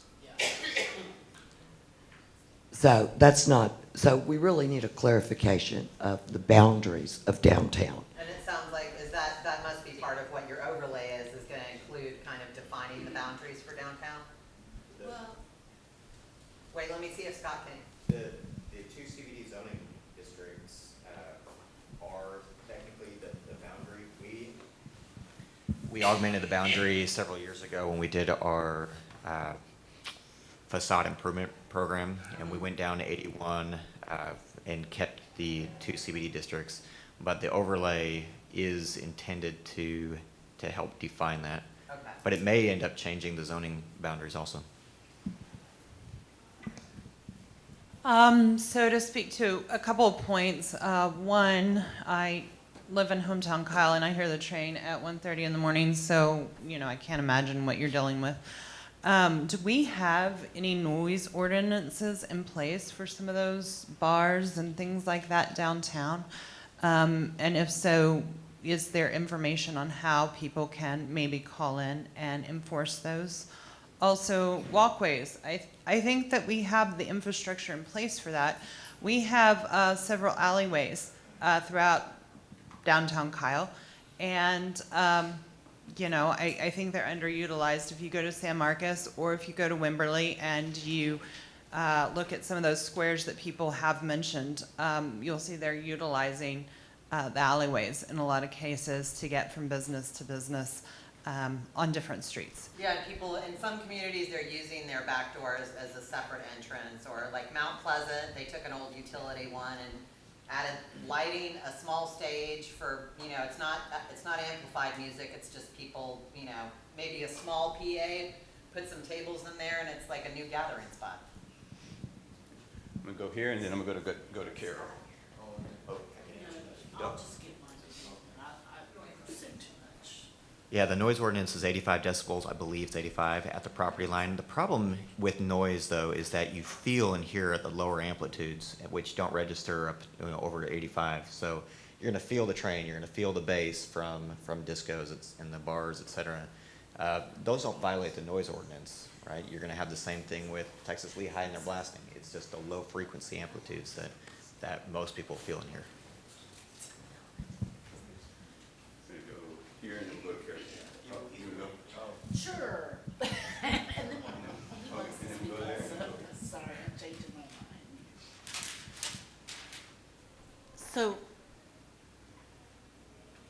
to think that the city of Kyle has gone through numerous years of whether we should have a downtown plan, go through the voting process, all the different committees that Dex and other members have been a part of, and to think that it's gone through the voting process already.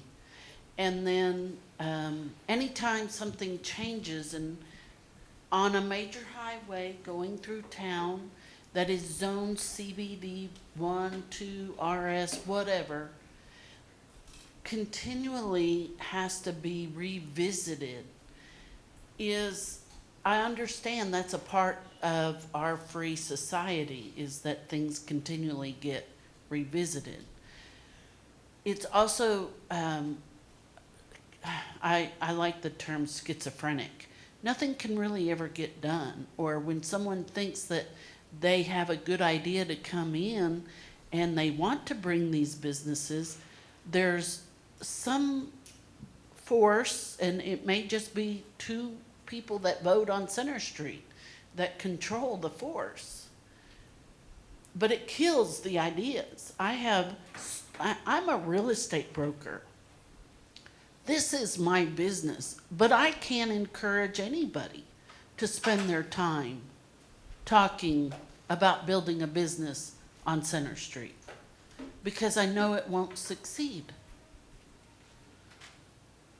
Because 2 people don't want it, or 5 that the 2 know. So you're thinking that it's not wanted. No, people have stopped asking. And that's the truth. I think I might be getting a little off topic, I don't know, but I just wanted to show my gratitude and thanks to the city for that. Burleson Street, I live off of Burleson. They just widened it, put a new sidewalk. I took my dog to the vet a couple months ago, and they said, man, she's getting a little thick, you know, got to start getting her some exercise. And so walking some of these side streets, you know, you almost got to jump in the ditch to make sure you're not going to get run over. And with the Burleson Street new sidewalk with the lighting and everything, it makes me feel like, man, not only am I going to be able to walk her in the mornings, but if I get home late, I'm going to have a nice, safe, well-lit area to take her as well. So I would love to see that as like a blueprint for how the rest of the downtown develops.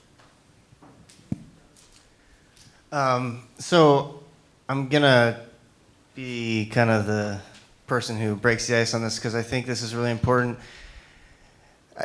I think we need to reach a critical mass. That's part of the problem, is we need enough kind of cool little businesses around downtown to encourage people to come. One of the problems, when I bought my building, I actually bought it from an art gallery, which is exactly the kind of business I think that we would want to be in the downtown area to bring people in, but they couldn't survive. And you look at like, was it Malargo's Religious Gifts and More or whatever? They can't be doing that great over there. It's kind of a rundown street, quiet. So how are these businesses supposed to get started? It almost needs like a critical mass before they can actually, or like Wright's Emporium or something like that. It's like before they can put down a trinket shop like that and actually have enough traffic going through to be successful. And I think part of the problem is critical mass, but I think we're very close. I think it's a lot more optimistic than people are making out to be. I think we're really close. If we can enclose that square and get a couple more stalls for some possible businesses, it could really happen. And I think also if we could just do a little bit of charm building in the city, like I think we need, the thing I wanted to say is gonna make me the bearer of bad news is like, some of these residential houses I think are gonna have to go. Like they're gonna have to become businesses because it's like, I know it's a personal connection there because it's like your car that you've been working on for 30 years and you've lived there forever and it means so much to you, but for the city as a whole, like the road that the Mar-a-Lago's Religious Gifts and More is on is like, broken up. And I don't even know where the road starts and the sidewalk begins. And that kind of a look is not the kind of thing that's going to drive people to our town. Like we need it to look really cute and charming with little like gas lamps on the street corners. I mean, that's what we need to bring people here. And I think what we've done with the fountain in the center of town, awesome. I think what we're doing with Burleson Street and revitalizing that, I don't know why it's taking forever, but that's also really amazing too. And we just need to keep doing that kind of stuff.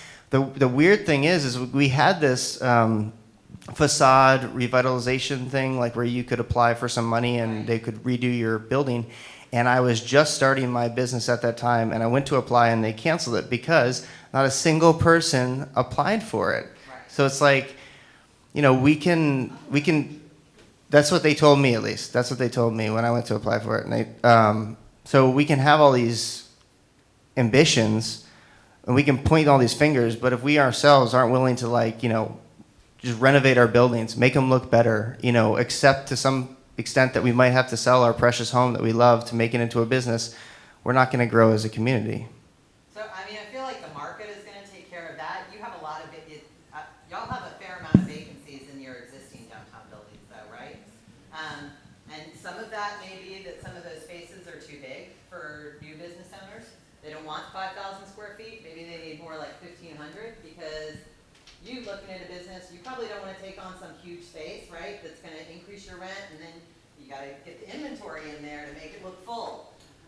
Wouldn't it be easier if she could split a space with two other like-minded or similar businesses or that were related, or even that was something different? Maybe a smoothie store goes in and you're doing wellness, or maybe it's apparel, depending on what the needs are of the community. But I think that the residential conversion, I think I've seen that happen in Georgetown, but it's only come probably the last 5 years, right? Like Sweet Lemon, where Sweet Lemon is. And in the 80s, Georgetown had the same problems that y'all have. That's right. The buildings were empty. Yep. There were no businesses. There were a lot of hobby businesses that were open every third Tuesday from 2 to 4 p.m. Everybody went out to Sun City, a billion miles away, and had their own little world out there. And there was a store called The Escape right on the square, and the owners had worked for Barnes & Noble, so they had corporate experience, customer service, this different type of training that they had when they decided to open their business. And they were probably the only ones downtown that would stay open till 7 o'clock. They were open on Sundays. They hired local high schoolers to work there, and they trained them like Chick-fil-A trains their workers, right? Yes, ma'am, no, ma'am, thank you for coming in. Whoa, it's 5 minutes from closing. Please come in and take your time. Make people feel welcome. So that's just a short time ago, and now Georgetown, they've got an afternoon crowd there because of the courthouse and people that are visiting, and then at night, they've got people who are there to window shop, who are go to the Mesquite outdoor company. Because they're going to shop, but maybe they're also going to have a beer, but they're also just going to sit outside. More seating outside for cafes where people can, because half the fun of being in downtown is just watching other people, right? And seeing what people are doing and talking to somebody at a table next to you that you've never talked to before. And you want to have opportunities like that, and you want to have opportunities where your kids are coming down here for maybe it's a school event, maybe the school choirs are performing during the Christmas events. I don't know if that happens, or maybe there's an art show and they're displaying kids' art, because if you can get the kids' stuff down here, then you're gonna get mom, dad, their uncles, maybe some grandparents, maybe some family friends. I mean, you want the kids to be able to make memories down here, because so many of you touched on that, right? The memories, they're bringing their kids back now because they want them to feel like they're part of the community. And you want everybody in your community to feel like that. That this downtown is for everybody. That this is where they can come learn about history, where they can come shop, where they can come eat, where they can hang out. Work out. I'm hanging out. I'm a hanging out girl. But I mean, the thing is, you want there to be a culture where people are vested. And I think there's different things you can try where you can bring different business owners down who maybe didn't realize what you've got down here. Do a business expo, sell a table or make it free, and just ask people to come out and tell us about your business and bring some of your products. And hey, did you know that this building right here was available? And this is the price? And this is what the zoning is? Because you're gonna have to hit people over the head with information. Because right now, they're driving through at 40 miles an hour and they don't have time to stop. And they don't wanna stop because there's no reason to. Well, the focus has been on the Plum Creek that wants to make Kyle the suburb. Well, but I mean, it's up to everybody in this room to change that. I agree. And it can't just be the city that does it with making zoning changes. It's gonna be real estate agents, it's gonna be current business owners, it's gonna be residents talking to each other about what's happening down here.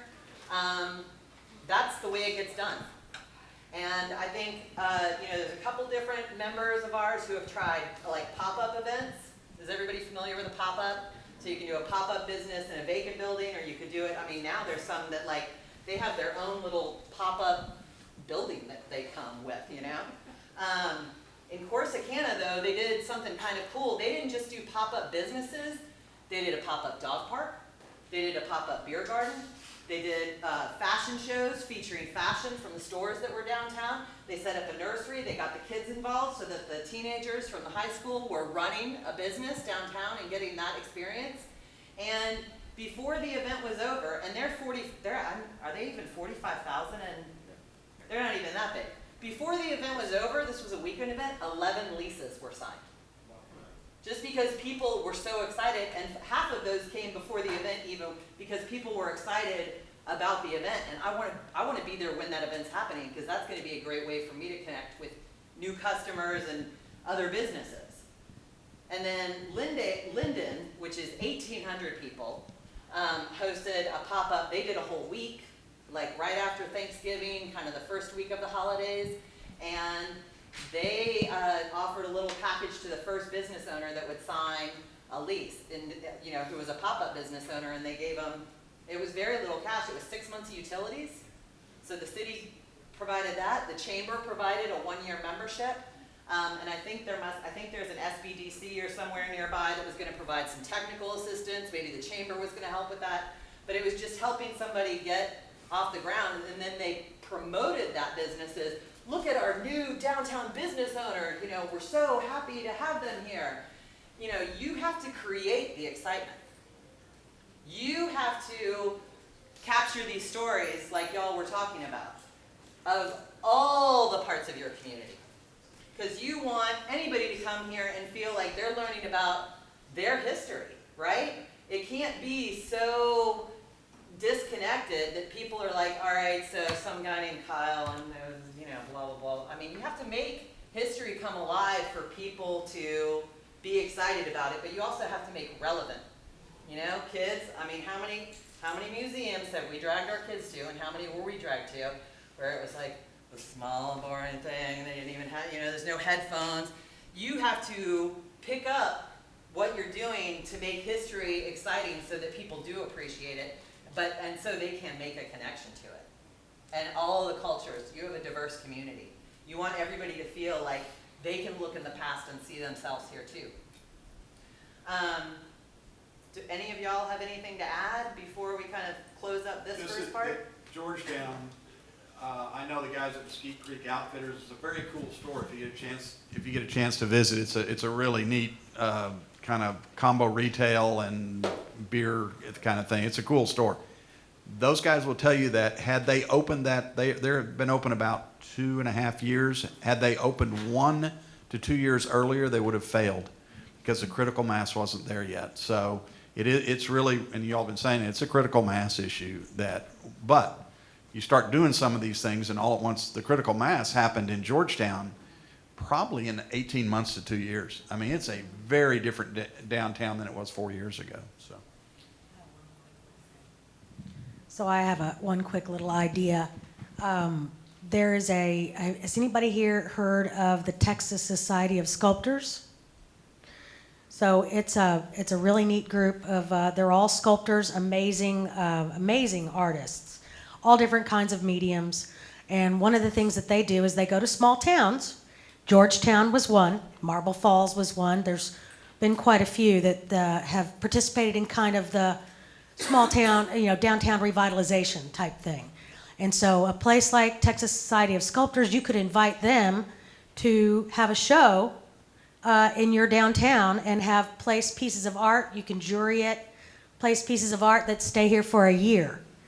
And that's kind of a neat way to, if you want to attract people down, you've got cool little pieces of art spread out, some in the park, one by the fire station, So that's just one idea of something that you can go and solicit somebody, an organization that will come and help you. Sorry to talk so much, but what about a bronze statue of a famous female writer and a famous female mayor, something like that? Absolutely. Two things real quick. First, I travel a lot, and I assume a lot of folks here already realize this, but I haven't been in Plum Creek in a long time. I did a little house hunting there when we first moved here, but it's very similar to a whole lot of new urbanism developments, as I recall, which is they are literally turning back the clock to walkable neighborhoods and setups in those subdivisions to replicate what, in many ways, you already have right here in downtown. Front porches, close to the sidewalk, not a big ass yard, okay, that you gotta mow all the time, but a small thing so you can have a small garden. Sailor. Okay, sorry. Sorry, live stream people, okay? So alleyways, but garages in the back so that your whole house is not dominated by your car. Stop worshiping cars. If I wanted to ride a bike down here, I bet I'd have a heck of a time finding a bike rack. But they're replicating what you, in many ways, already have, charm and a build-out that is people-friendly, not just worshiping cars like a lot of subdivisions do. But they also have sidewalks. People want to be able to walk, and it's not like Americans don't need the exercise, myself included, okay? But you've got to be able to get people, people have to take those 2 feet and be able to walk on something that's reasonably safe to get from one place to another. I travel a lot. The parking thing, everybody whines about their parking. If I want to go to your cool thing, I'm going to find parking, okay? I'm going to park my car not in front of a hydrant or a garage. I do it right, but I'm going to park in a local neighborhood and I'm going to walk. I'm going to walk a couple of blocks, okay? Because I need the steps. My Fitbit tells me that every hour. So you've got a lot of the pieces in place, and you have a lot of what Plum Creek is trying to build and recreate out there right here, but you are going to have some additional things like walkability that you're going to have to address, but they're recreating what you've already got. And then the second thing real quick, because I know a lot of you won't be able to come back this afternoon, is just speaking on my specialty of digital marketing. I've kind of surfed around here. Y'all could have a much more powerful online presence than you do already. And so my pieces of advice, the 2 things you could do right now. Number 1, if you have a brick and mortar business, claim it on Google My Business. You need to claim your Google My Business listing. You need to fill it out. You need to update it regularly. You need to upload photos. You need to respond to reviews. That's the number 1 thing you can do to be found on Google to be more successful. Because when I pull into town, I'm not going to your visitor center. I'm cranky. I'm going to pull in. I'm going to park somewhere. I'm going to pull out my phone and I'm going to type in coffee near me. And your coffee shop either shows up on my phone or it does not. And if it shows up, I may go. And if it doesn't show up, I don't know about you. So claim your business on Google My Business, the number one thing you can do to be found on Google. And the second thing is you do need to have a social media presence because your markets are there, because people are online, okay? I still subscribe to a newspaper, but it's only because my mom was a journalist and she beat that into my head. I'm the only fool going out to the end of my driveway now picking up a paper newspaper. People are online. You need to be online. So you need to claim your business on Google My Business, and you need to have some sort of social media presence, probably a really good Facebook page. And just a really good Facebook page means you update it regularly, you run some advertising, and by golly, I don't see your Christmas header photo in April. Okay? I see that all the time. If you just rock your Google My Business listing and have a great Facebook page, you are doing more than about 85% of the small businesses I see in small towns all the time, and then they wonder why the world's leaving them behind. Okay? Just do those two things. But then physical infrastructure, you already have what Plum Creek just rebuilt out there. Okay? So square some stuff away down here, and you're going to start drawing those people, because the people who are drawn to the appeal of Plum Creek are going to be drawn to your downtown. Thanks. We got to let Kyle talk since he's our only city team member. So just two quick questions for it. So is there anyone actively responsible for recruiting new businesses to come to downtown? Or is that... Not specific to downtown, to the city. Okay, so you're doing everything citywide. Okay. Yeah. All right. Doing the whole city. thing. And so you do have some focus, or you do reach out to try and bring unique mom and pop businesses and things like that. Okay. Okay. So after you get those new businesses, is anyone actually overseeing small business training for those businesses that are coming to downtown? Are y'all? No, not really. Not really. We are adding, hopefully, as the budget goes through as it stands today, we will be adding a staff member to the Economic Development Department. And we are planning to add programming that will include small business training and business training in general for all size businesses. Okay, cool. Through our Economic Development Department. And then let's see. I think I've presented to y'all a couple months ago, and at that time y'all didn't have like a downtown merchants association, correct? Correct. And has there been talk about that, or creating like a special committee in the chamber for that? There's been some discussion, but nothing formal. Okay. Are there downtown business owners here that, and we got to wrap this up in 5 minutes, but are there business owners here that are willing to be leaders for downtown? Yes. But I mean, I think that you need a group of people that can help spearhead what's happening, because the chamber is responsible for all the businesses in the community, not just downtown, right? That's right. The city economic development is responsible for economic development for the community as a whole. And when we've seen downtowns be successful, it's because there's more of a grassroots, community-based, up from the ground push for downtown and talking about downtown. All of you need to be ambassadors for downtown everywhere you go. You go to a meeting at church, hey, did you hear what we're trying to do downtown? You go to Rotary, hey, did you hear what we're doing about downtown? I can do a talk about it next month. Is it going to your schools, to the private schools, to the public schools, and saying, hey, we want to partner and we want your kids to do stuff downtown. We want them to be a part of downtown. We're going to do a mural project, and we want everybody to contribute to that mural project. In Garland, they had very little public art. They have done 2 art projects in the last 2 months that have brought people out from the woodwork, all ages, all colors. 90-year-old grandmas down to 4-year-old kids who want, and it was a mural, it was basically a paint-by-number mural. So an artist sketched it out and then assigned the different numbers, and then you grab your little cup of paint and you're doing all the ones, right, to do it. But everybody, I mean, this is during the summer, people. This is not, in April when we're all happy to live in Texas. This is in June when we're starting to hate it. And these folks came out at 5 o'clock And my board member from Garland was hiding under a tree in the shade because he didn't want to be out in the heat. But he's texting me and he goes, do you see how many people are out here? These people are all over the place. Where did these people come from? And I'm like, y'all finally did something exciting enough that you got everybody's attention. But this is just one mural. And then they did a follow-up art project with reusing plastic bottles and painting them and making sculptures out of those. And they were like, what? People were really excited about this. And you have people now that are down there with their phones taking pictures. The other mural that was done by a professional has like a vortex in it, so people come up there with their kids, like their kids are getting sucked into the vortex, or, you know, but the thing about that mural, it's got like 5 different pieces, so you can take 5 different pictures and it looks like you're in 5 different places. But that excitement has made people realize that downtown, there's more going on down there than they really realize, and that they can put their stamp on it, and that their kids can go, remember when we painted this last summer? Like, let's go see our mural, Mom, because it belongs to them.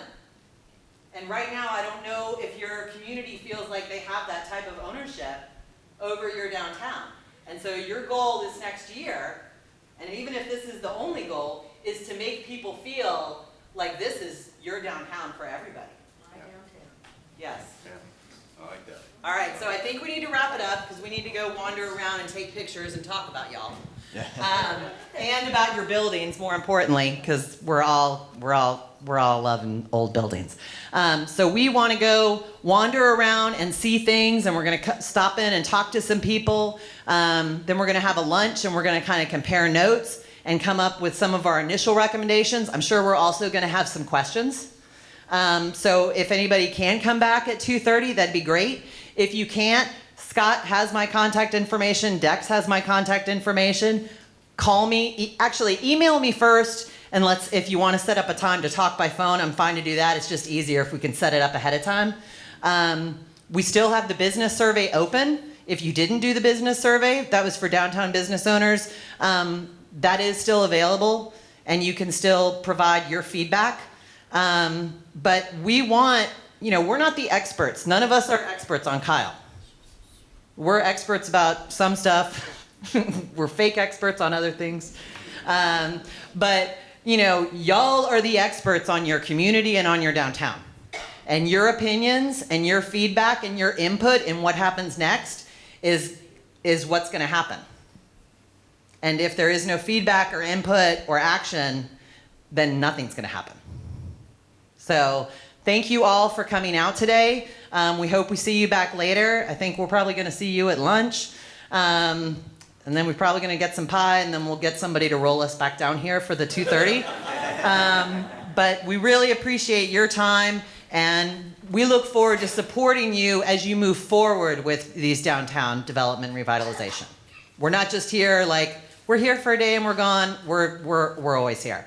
And we want to help you as you move through the different phases, because as you start, it's going to be different than how it is in 5 years. But we're here, and the city's here, and they want to be successful also. So y'all, this is a good start. Thank you all. Appreciate it. Like she said, we'll be back at 2:30. Good job. Okay.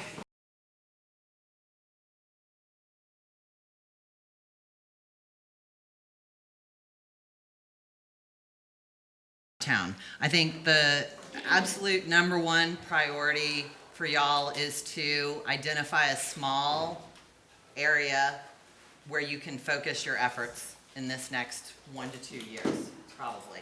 And that is not going to mean extending all the way up Center Street at this point, because I think that if you're spread your projects and you're focused among too big of a space, then your efforts are going to be diluted. I think it's going to come that you're going to be moving up Center Street.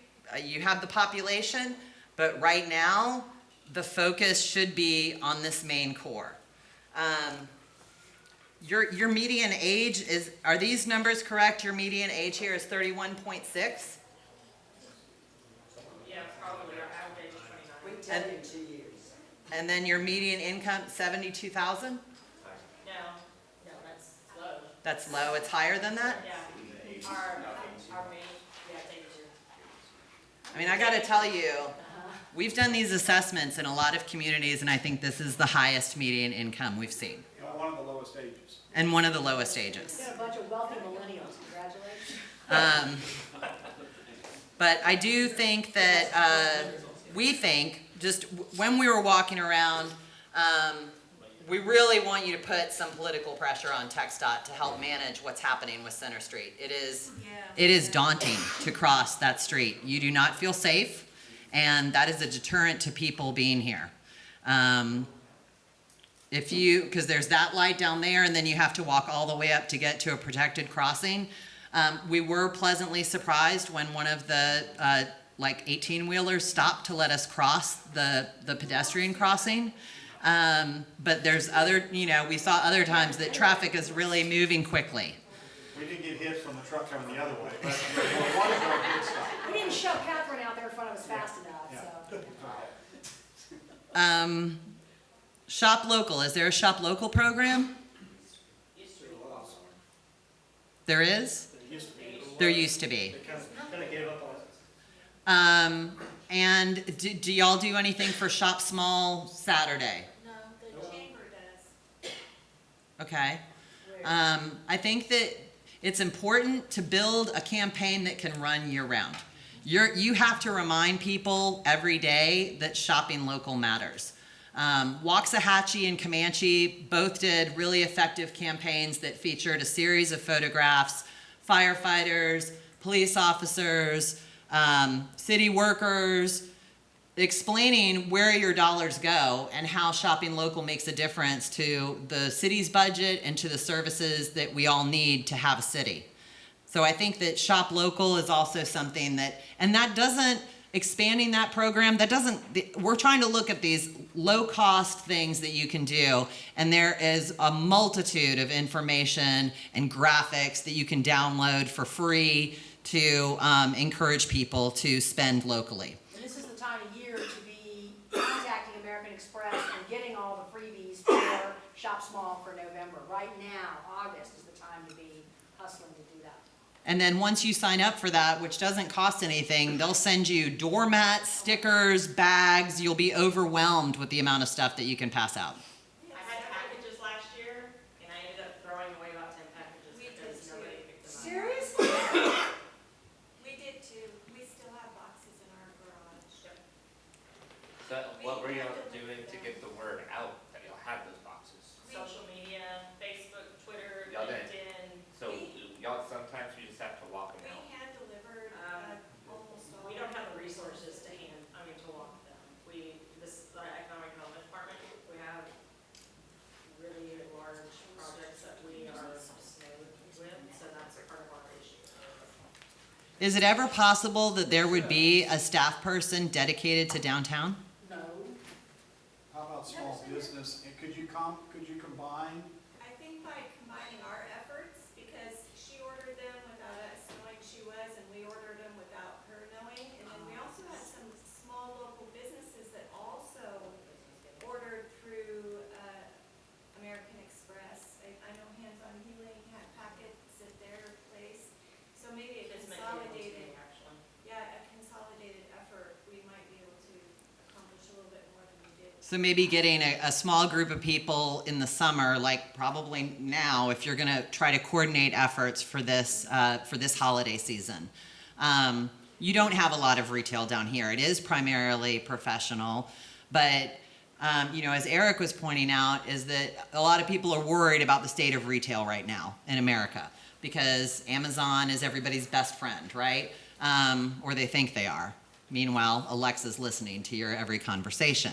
But experiential retail, where somebody can come in and have an experience, is doing very well. And if people can build a business that's going to provide an experience for somebody, then they're going to be able to be successful and could potentially become a destination business that's attracting people from other communities. But they need the right tools. It sounds like the chamber is doing some training, and I know, Diana, you said you were hiring somebody that's small business, so I think there's opportunities to provide support for those small business owners and retail owners. We had some questions. Does anybody know offhand what the number of city-owned properties between the railroad tracks and Burleson and maybe 1 or 2 blocks on either side?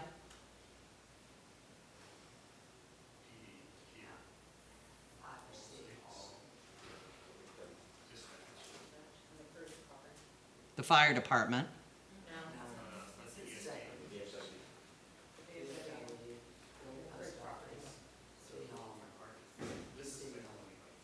How about empty lots or buildings that the city? Because we saw like a fire truck, a fire department trailer parked at a house adjacent. Is that the one? Is that the gray one, Diane? The gray one? EDC owns? That's the fire district? So that's separate from the city? So that doesn't, wait, your fire district isn't part of your city? Oh, okay. What's the EDC own? The city City owns owner.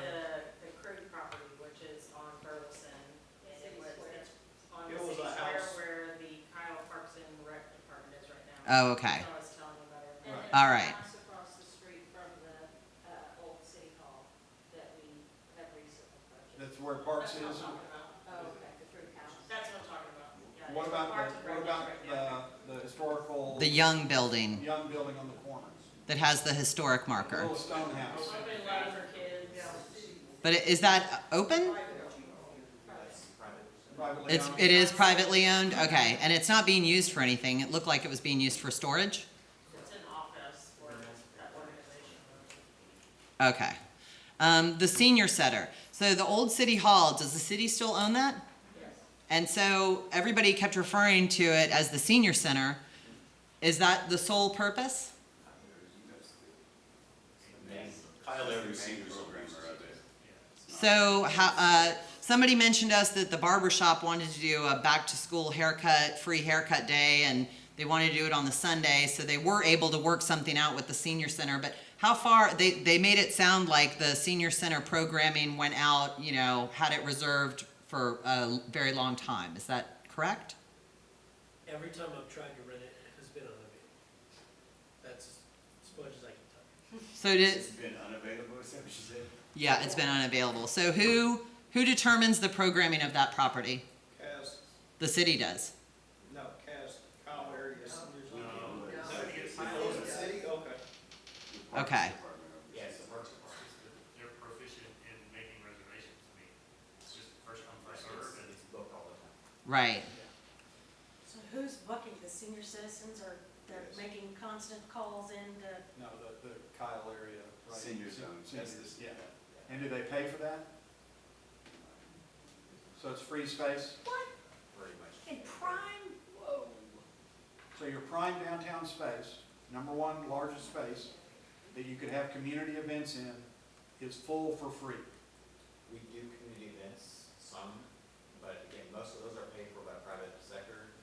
Our contribution back to the seniors in this community is to offer that space. I know this is gonna get us killed up here for saying, wait a minute, you know, but seriously, you've got a really great resource right there that's not creating any income, nor, I mean, it is creating, no doubt, some traffic, but it's not creating a lot of community traffic when your community is 30 years old.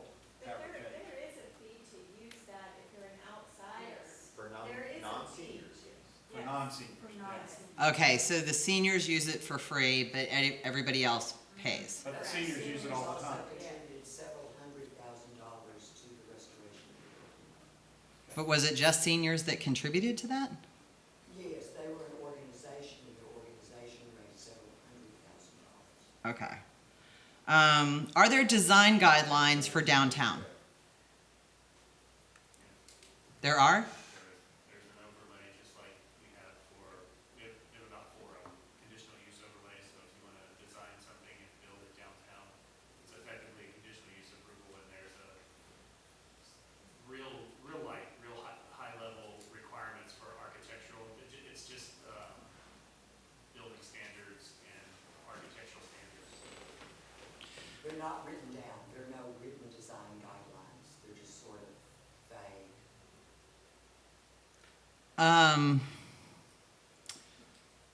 What is the parking minimum for CBD 1? That's what covers this primary core area, right?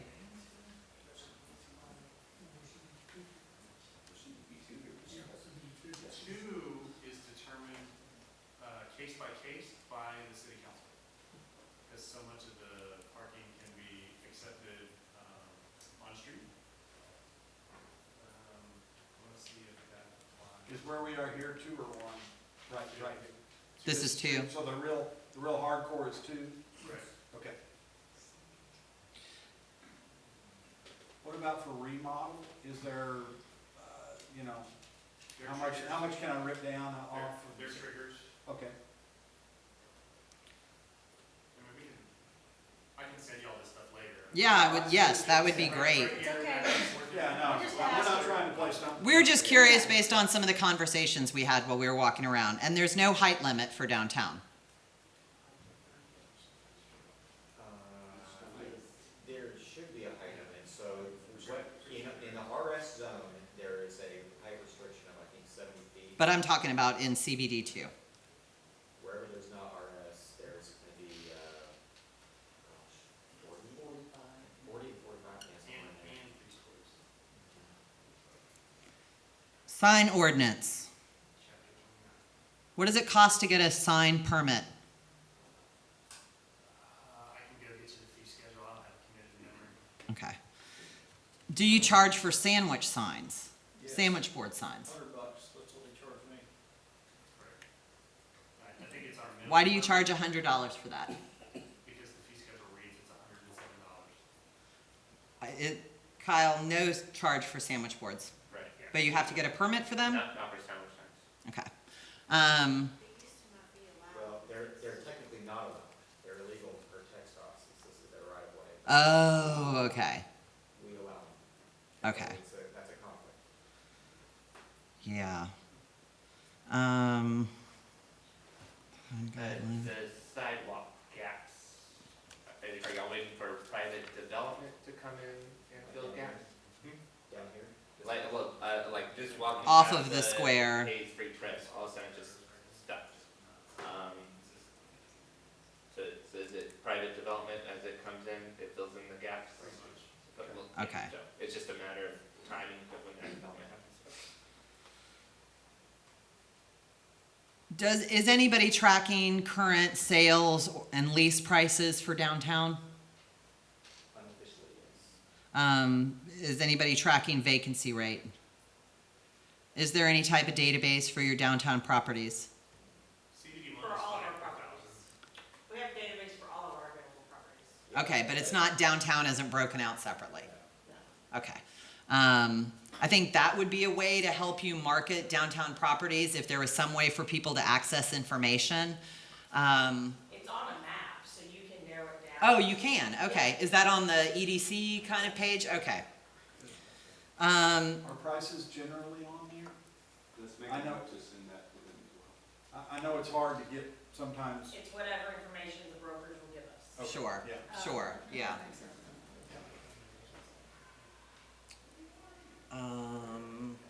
And do y'all call on that, or Diana, do y'all call on that, or is it, No, we don't have any downtown listings right now. okay, even though we have downtown empties that are available, we don't have necessarily, those aren't. Are the ones that are Place vacant signs. now owned by local residents or people out of town? Yes. Both? Okay. Marketing. Who's in charge of marketing for the city? Like for the downtown? No, just for the city as a whole, because we are looking for Pie Capital of Texas. The Pie Capital of Texas initiative is taken care of by the city. Okay, We have a public information office. that handles that. Because we noticed there was one hashtag for that. And again, I mean, if you're gonna go all in on the pie thing, then social media needs to be focusing on pie, like there needs to be pie everywhere, in our opinion. We even talked, like, is it possible, given your young median age and the considerable number of families, would there be any consideration for building any kind of a playground on the square that would be attractive to kids? It's a historic square, so it would have to go through Texas Historic Commission. No. Yes, Would it? it's on the register. It's a state archaeological landmark. Oh, okay. Um, That's unfortunate. All right, so we can knock that idea Is off. there another piece of city-owned land that we could put a playground on? That would be close to downtown. Close in the downtown area?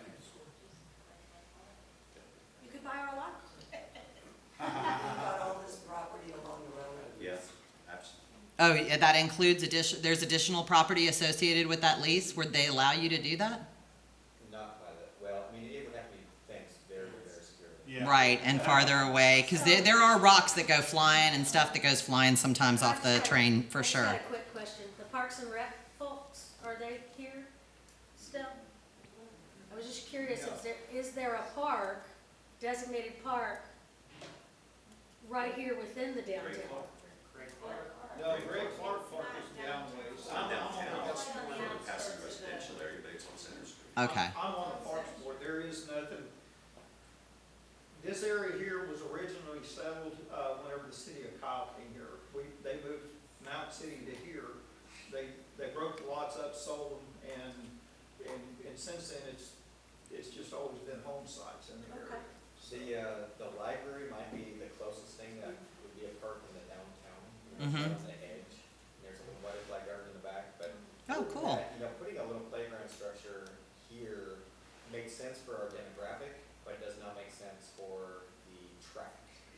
And, yeah, it's just, people don't feel safe. What would it look like to put something right next to the building that is now the Parks and Rec's office, maybe in between that and the really old firehouse building? Because I know, like, you can't necessarily move historical markers, but there is a lot technically owned by the city at that spot, correct? Not between them, that one lot, the Kruger house, is the only lot. So okay, so then it's not deep, it's just wide, that lot? Correct. Right. Okay. There's a little alley back there that's kind of a defunct alley that, you know, could be programmed, I guess. What kind of programming is in place for the square itself? So market days are there, 9 to 1, and that's summer only, right? May to September is what we heard? April to September. And then what other type of events and programming takes place on the square?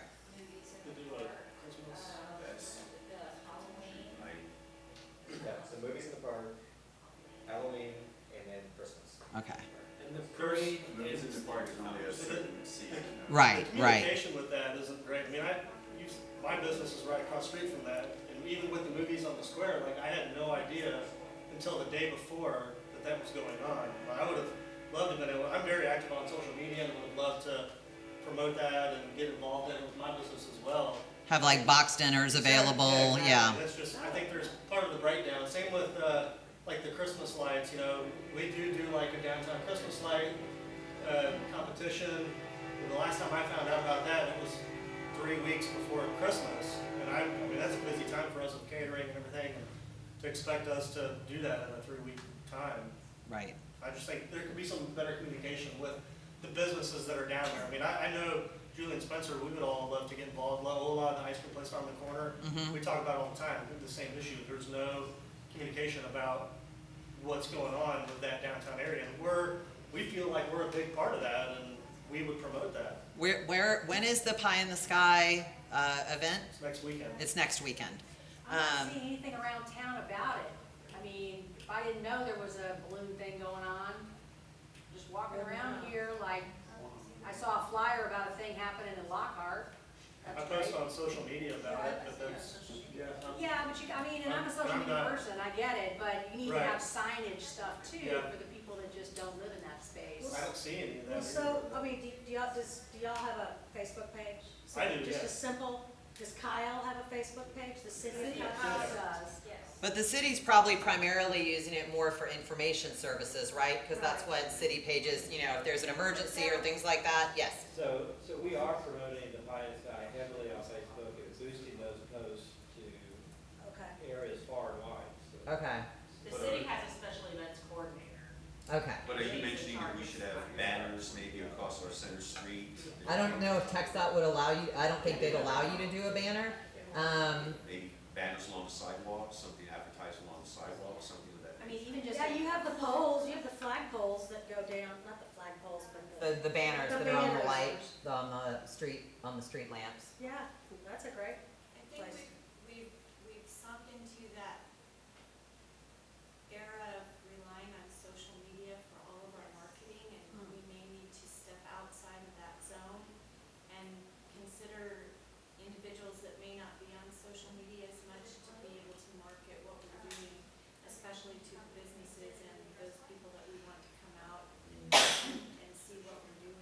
Well, and just because of the algorithms on social media too, it sounds like they're boosting, and that's good. Creating a very distinct target audiences is really important. I found in marketing, just our organization. Is there, if somebody wanted to visit Kyle from out of town, how would they learn about what there was to do? Is there one place where somebody can find out about the Catherine Ann Porter House, the depot? Kyle Chamber has all of that on our site. We're also the visitor center, so we've got things to do, and we try and highlight those attractions as much as we can. And where's the chamber? Where are you located? Right around Center Street. Okay. How many visitors, like walk-ins, do you think you get in a year? In a year, I would estimate about 650. Okay. So 2 a day that would be the average, all right. We think if you had an itinerary that provided people, so somebody could come from a surrounding community, or if, let's say they wanted to scope out the community as for potential relocation, an itinerary that walks them through your highlights, basically, to kind of give you an overview of the community and the history. And that's an easy thing that could be, since you're the visitor center also, does that mean that you're getting hot funds from the city? As of September, we will not be, so we're still working out those things. But we will always be the chamber and always be that first Right. contact, and we'll do our best to provide that information. Okay. Can I ask what the hot funds are going to be going to? Yeah, there's economic development projects. We're working on using those funds to provide some. Okay. And they also go to Pines Bank. Okay. I mean, if I just do a quick Google search, things to do in Kyle, Texas, I mean, you're gonna have your TripAdvisor stuff at the top, that's fine. But I'm not seeing the chamber website on here, so take a hard look at your search engine optimization to make sure you're getting found, because I'm not seeing, there's some Groupon stuff, there's Austin Culture Map, there's something called HayesHappenings.com that has top 10 things to do in Kyle. But, you know, you need to be, especially the chamber site, and supposedly one of the resources for things to do, you know, you just need to be toward the top of the search results, and as they say, if you want to hide a dead body, you put it on page 2 of Google. So, I mean, I'm looking here, there's things to do, there's some kind of Facebook thing, there's Hotel Community Impact has an article from 2018. I'm not finding the chamber website, so it's dying somewhere out there. Finally, down here, I find City of Kyle Recreation, local events and activities, and then just below that, now I'm finding an events calendar for the chamber. And the good thing is they appear to be mobile friendly, which yay, because a lot of towns I go and I got to pinch Zoom and all that other kind of stuff. I'm patient, I'll do it, your average person will not, so. Google will vary a website that's not Google friendly as of about 2 years ago. Yeah, yeah. I appreciate you looking. We just updated our website and launched it last week, so Okay. we need to look at those algorithms and see what we need to do to bump us back up onto that first page. Google AdWords is amazing. It may take a while, it may take a hit initially when you relaunch, but I'm looking at the chamber site and it appears to be mobile friendly as well. So, you know, I've gotten a lot lazier about travel planning myself because, I mean, I used to be a big guidebook person and paper maps and all that other kind of stuff. Now I just pull in things to do near me, enter, go, and that's it. So, not everybody travels that way, everybody's different, I get it. But we now have all the information in the world, plus all of our friends and family in our personal pocket. And so you gotta play to that. So yeah, take a look at that. It may have just been a temporary hit because of the relaunch. That can happen too. So while we were at lunch, Kyle struck up a conversation when it was in line behind us. And he asked them, why don't you tell them? It was a couple behind me, so I asked them, you know, where they were from. I was hoping they were from here, but they weren't. They're from Harlingen. They were on their way back home from dropping off their daughter at college up in Austin. And so I asked them, you know, well, what made you decide to get off? And they said, oh, well, we were getting hungry and we want barbecue, and so we just got on Yelp. And they're like, what city are we in? And I was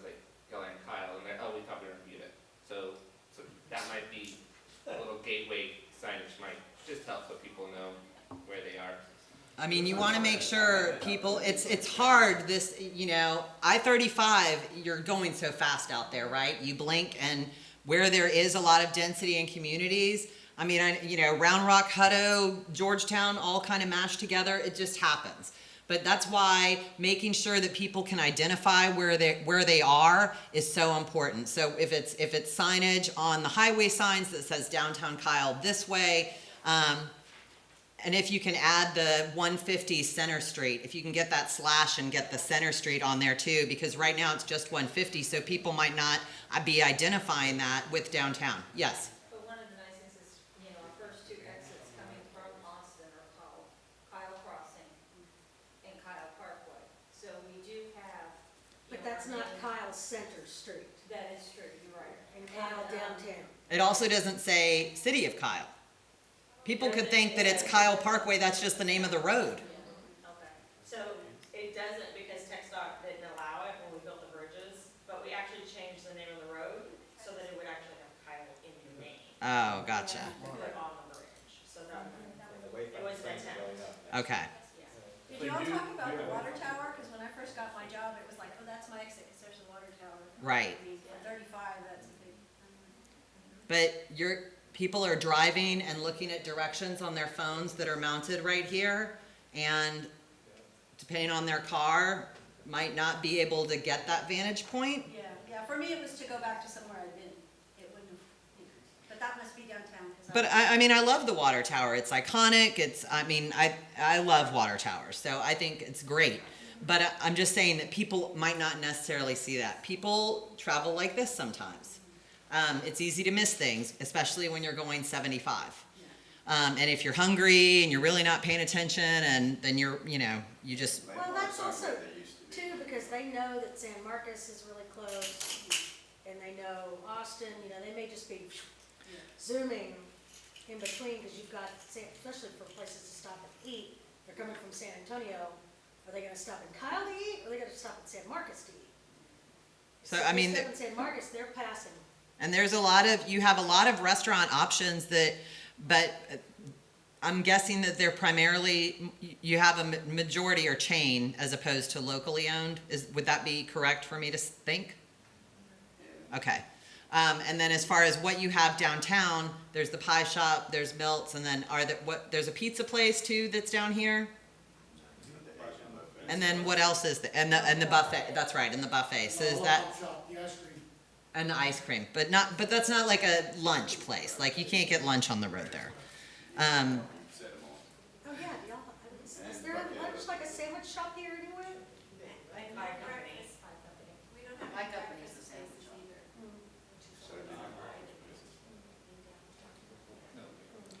We think. Pisces has breakfast combos across the railroad. So you got Pisces down here across the railroad, and then have Buckettos at the end of Center Street. And they do breakfast tacos or breakfast? So there's a lot of, I'll have a lot of city folks that, city workers and stuff in these offices. Where do they eat lunch? Or where do they eat breakfast? It's either Maria's Monday and Pie Company, all these. Okay, so pie company's open, they do other food other than just pies? They do sandwiches and salads. Okay. Have a lunch. They have a lunch. Cool. Milt's, yes. Who was But really they're crowded? closed early. Maybe it's always like that on Friday, but you were crowded today. You were full up, yeah. Nice lunch, yeah. How's your dinners? Pretty slow, Slow? if we have food left. Right, that's another thing about, right, when you sell out, you're done. Is there interest in developing a community vision for downtown? Where stakeholders and residents can come together. This is part of it, what we're talking about right now, but we're gonna be scratching the surface with our report, whereas a long-term visioning process for downtown, what it looks like in 5 years, what it looks like in 10 years, what it looks like in 20 years. When was that downtown master plan completed that's on the website? 2010, so it's been almost 10 years. It was updated in 2017. So that that downtown revitalization plan that we sent you all. Yeah. Is a part of our latest comprehensive plan, which was last done in 2010. Uh-huh. That was when that one was put together. Okay. Now, there would have been another one that was done in 2000, but they're done every 10 years. Okay. So that's his. So that'll be, you're due for a new one. Yeah. Okay. We're about to start the process of going through consultants and all that to get ready for our comprehensive plan next year. Okay.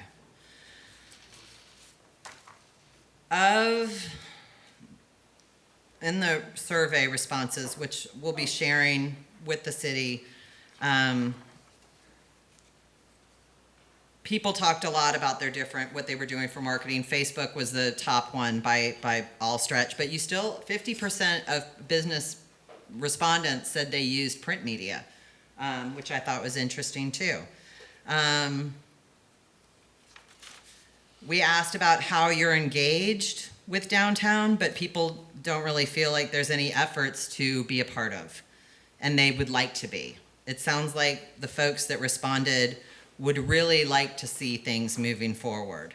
We asked about how do you partner with other business owners, refer customers to other business owners, giveaways, networking, chamber, good relationships and supportive, but not really any concrete examples of how businesses are working together.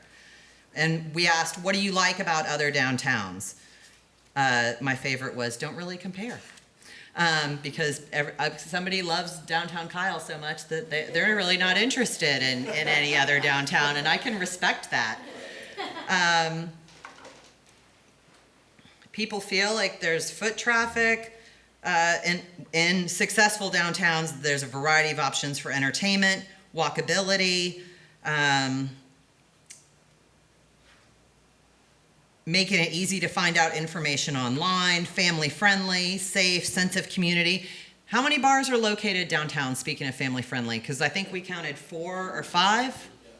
Okay, so that's definitely probably contributing to some people's feelings that it's not a very family-friendly location.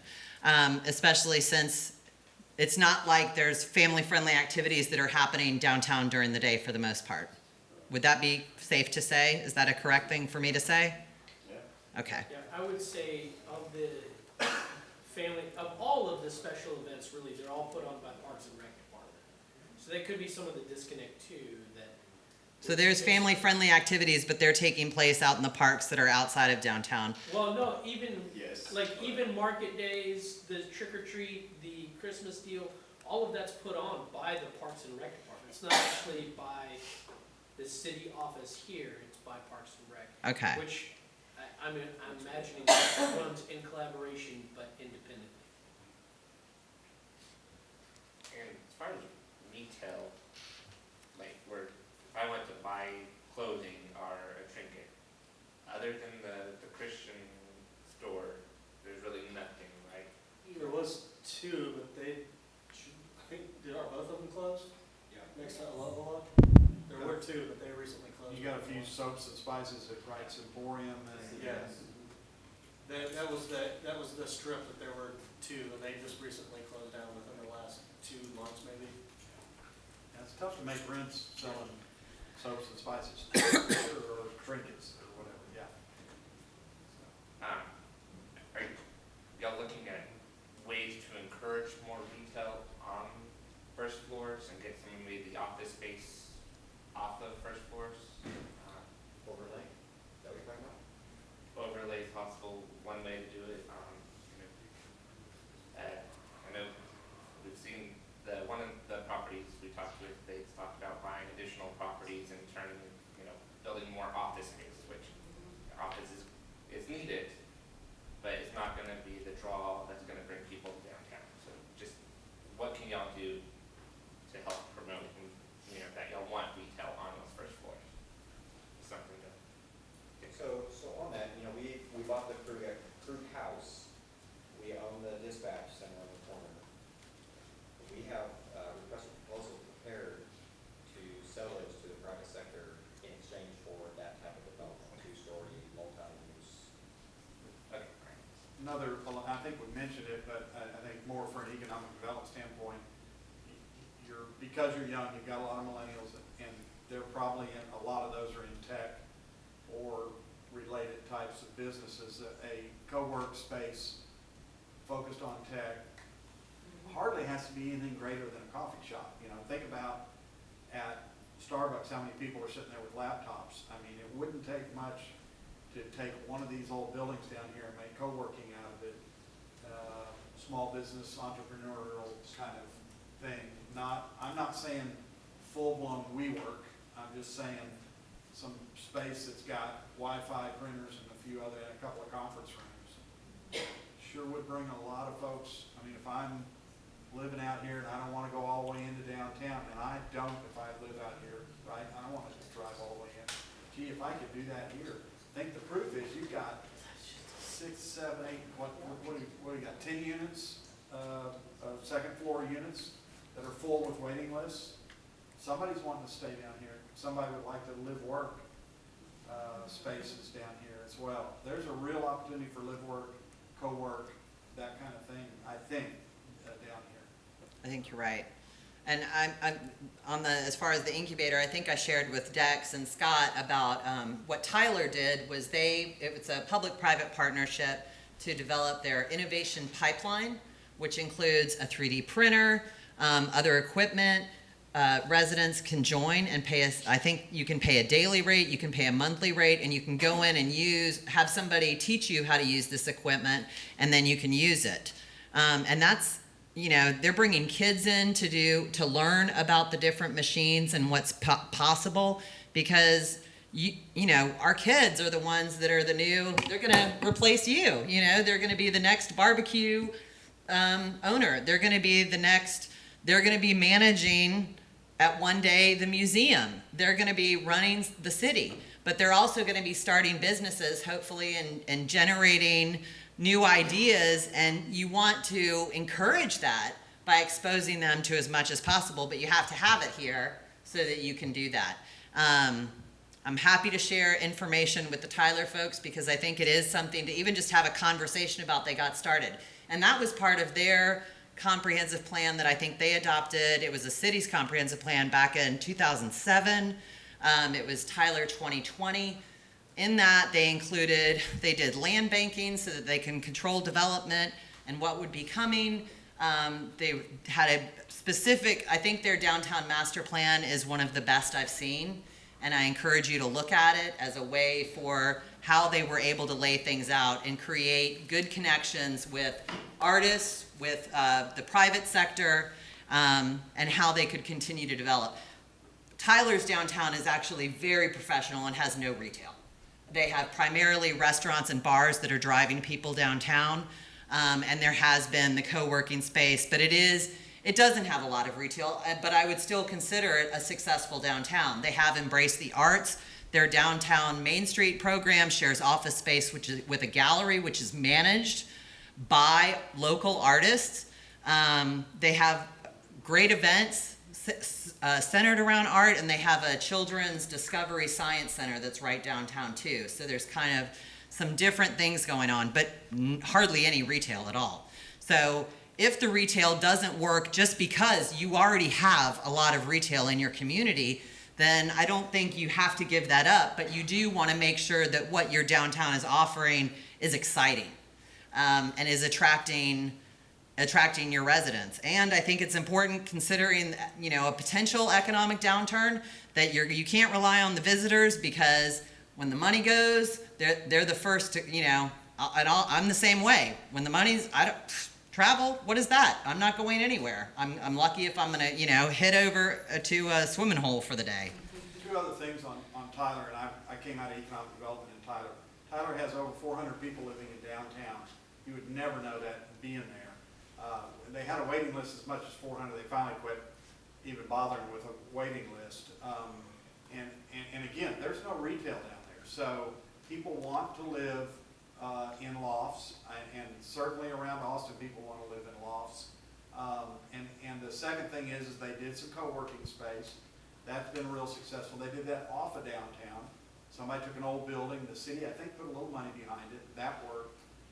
Old buildings have a cool factor when you're talking about co-working spaces, and it's makes a real difference, and I think it's been really successful there, so. So I kind of think that the challenge here is to decide what you want to do with your downtown. Traditionally speaking, downtowns were the center of commerce, there was the grocery store, the barber shop, all of that, there was maybe a place to eat. It's not like that anymore. We've got these big box stores, people are going to Walmart, but we're also left with kind of the center and the heart of the town that we still identify with. So the idea is, maybe you're not trying to make, recreate the downtown that used to be. But it's also maybe think a little outside of the box. You've got these awesome buildings here. What else could we do here that's creative and different? Maybe it is office space. Maybe it is live work. It doesn't have to follow the molds that we've followed our whole lives.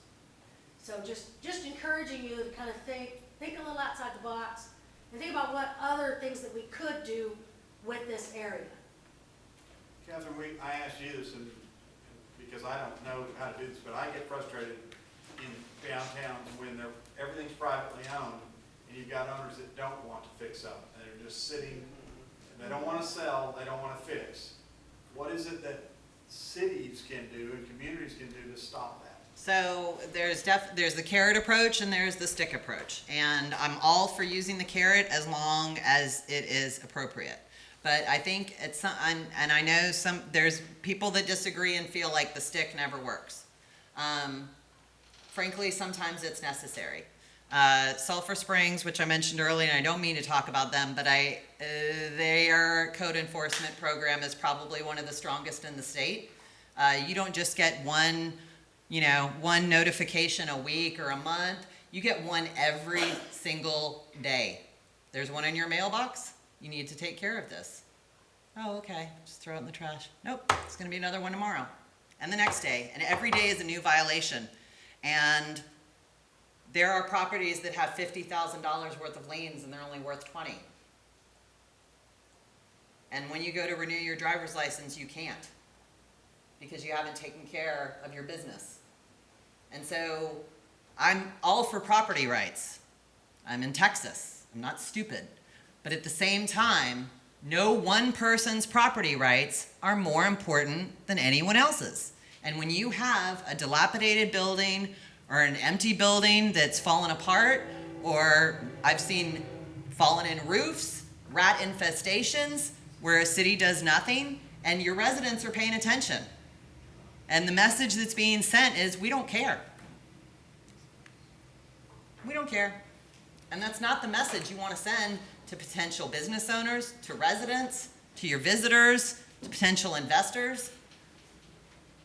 There has to be a system in place for cities to manage that and to hold people accountable. And of course, it should start with a conversation because, again, it goes back to relationships and helping a property owner understand that there is a vision for downtown and that you want them to be part of the team that brings downtown forward. At the same time, how long does somebody get to treat their building like that and subsequently the adjacent buildings?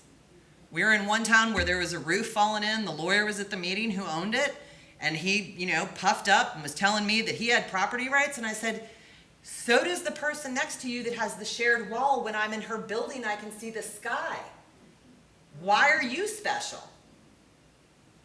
And again, that sends the message, we don't care. Obviously, that's not the message that y'all would want to send because you do care. You're here, you're taking care of things, you're growing at a huge exponential rate.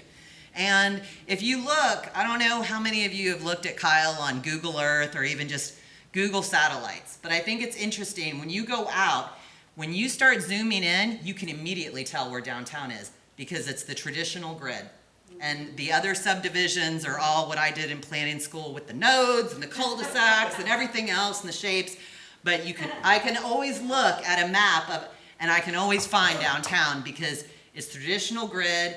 It's typically in the center of the larger community or close to the highways, always to the state highways. But I think that, ultimately you have to take that look and see, why is this little piece important? And it's important because this is the historical core of your community. And if you allow another primary, secondary commercial district to take that, then people are just gonna keep using this as a way to get somewhere else. And they're gonna have no reason to stop. All right, back to these for a second.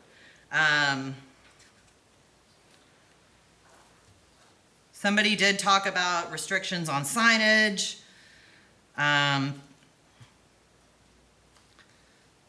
A larger facility. Somebody said you shut parking down for 3 days in advance of market days. That seems, I think somebody's exaggerating. Is that true? It's usually the days before, the day before. Okay. I want y'all to fact check me here too from the comments, because I don't know what's, people are talking about, okay, so more volunteers. And I think it's gonna be important for people, you wanna start figuring out how you can connect with these subdivisions. They all have listservs and everything. How can you connect with them to start saying, we have this opportunity for you to contribute to the community and to be a part of the community? Is there any way to communicate with those homeowners associations that y'all are aware of? Do y'all do that now? There's an app called Nextdoor Neighbor, and the neighborhood you're in, you can actually post stuff like Right, that. right. So that would be one way of getting to, say, the neighbors. And I know that the city of Austin will send stuff to my neighborhood, yes. So we are very active on the Nextdoor app. Oh, cool. And we also, our communications manager has a Fifth Tuesday task force that invites representatives from all the HOAs to come and talk about particular things that they're either interested in or having problems with the city. We have a special speaker if particular issues been made to our attention, and we always have speakers ready to go to HOAs if they have their request. Would it be possible to stretch that and include, say, the depot, so maybe a board member could, or maybe the board members could kind of, spread out and everybody hit a different HOA meeting or something to kind of share information about opportunities? We are actively helping the depot promote themselves. One of the things that we've started doing this year is our public library is doing programs out of the depot to draw. Oh, cool. And those programs have been very successful and very highly received, How often does that happen? as often as we can make it happen. So once a month or once a quarter? That's good, The last yeah. one we had was a murder mystery geared towards adults. Cool. Sold out. Oh, yeah, that sounds fun. So we very actively program. We wanna come. Is there extra community type space in the depot? The space is pretty limited. It's limited, okay. So we Okay. have to make the most out of it. Well, the other thing we did recently this year was, in response to the High Capital Texas thing, we had a Pi Day Fest out there. So utilizing both the inside and the outside.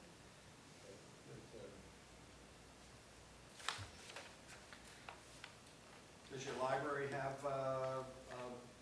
business, any kind of space for, if I were to come Oh, through okay. or whatever? Okay. One of the challenges that we have here was brought out earlier is the availability of meeting space, particularly indoor air conditioned meeting space. The library has 2 community rooms about the size of this one that are always constantly booked. These rooms are, finding a place to have a meeting is hard to do. Even our hotels don't have a lot of very big conference space. And as we go out and recruit and try to incentivize those types of things to come into Kyle, one of the things we ask for is meeting space. Yeah, I can see that. Because right now they're meeting at Starbucks, honestly, or. They should be over meeting at your city hall and then walking across the street and having pie or barbecue or Yeah, it should whatever. be over there. Great story in McKinney, several years ago. Y'all remember the app Words with Friends that was Scrabble, that everybody played? That was 2 cousins that sat in the library at McKinney for 6 months and developed the app, just sitting in some space in the library. And came out of that and ended up with over 100 employees and sold into Zynga at $1 gazillion and became multimillionaires. Started in the city library. Sure, when we built our new library, we invested heavily in having technology in there to give people access to computers. As the library's grown and people have changed, we're noticing people are bringing more of their own computers. So Mhm. we've enhanced our Wi-Fi system there. As we replace the computers that are there, we're looking at, do we really need that many actual computers, or we just need more spaces for people to work? Right. And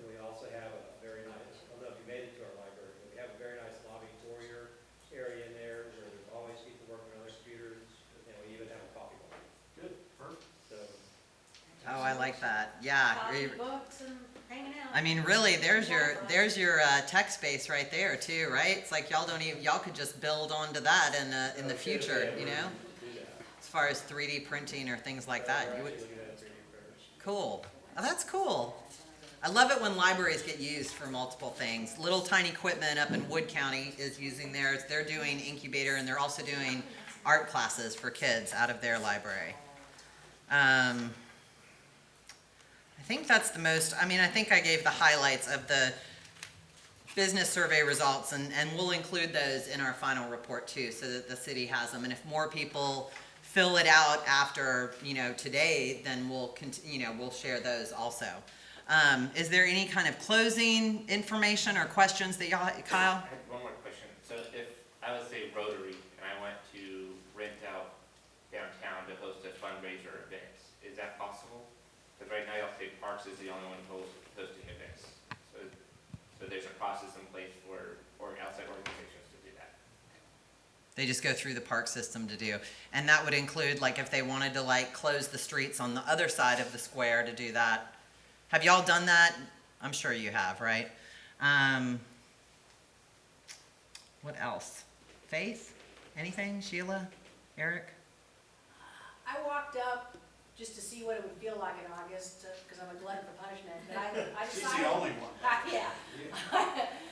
They went to get pie, and I said, okay, I'm gonna walk 15 minutes up Center Street, and just to see if it would appeal to me as a visitor. And I can tell you the only reason I walked 15 minutes that way is because I promised I would. As a visitor, I would look up that, and I would not see anything to draw me that way.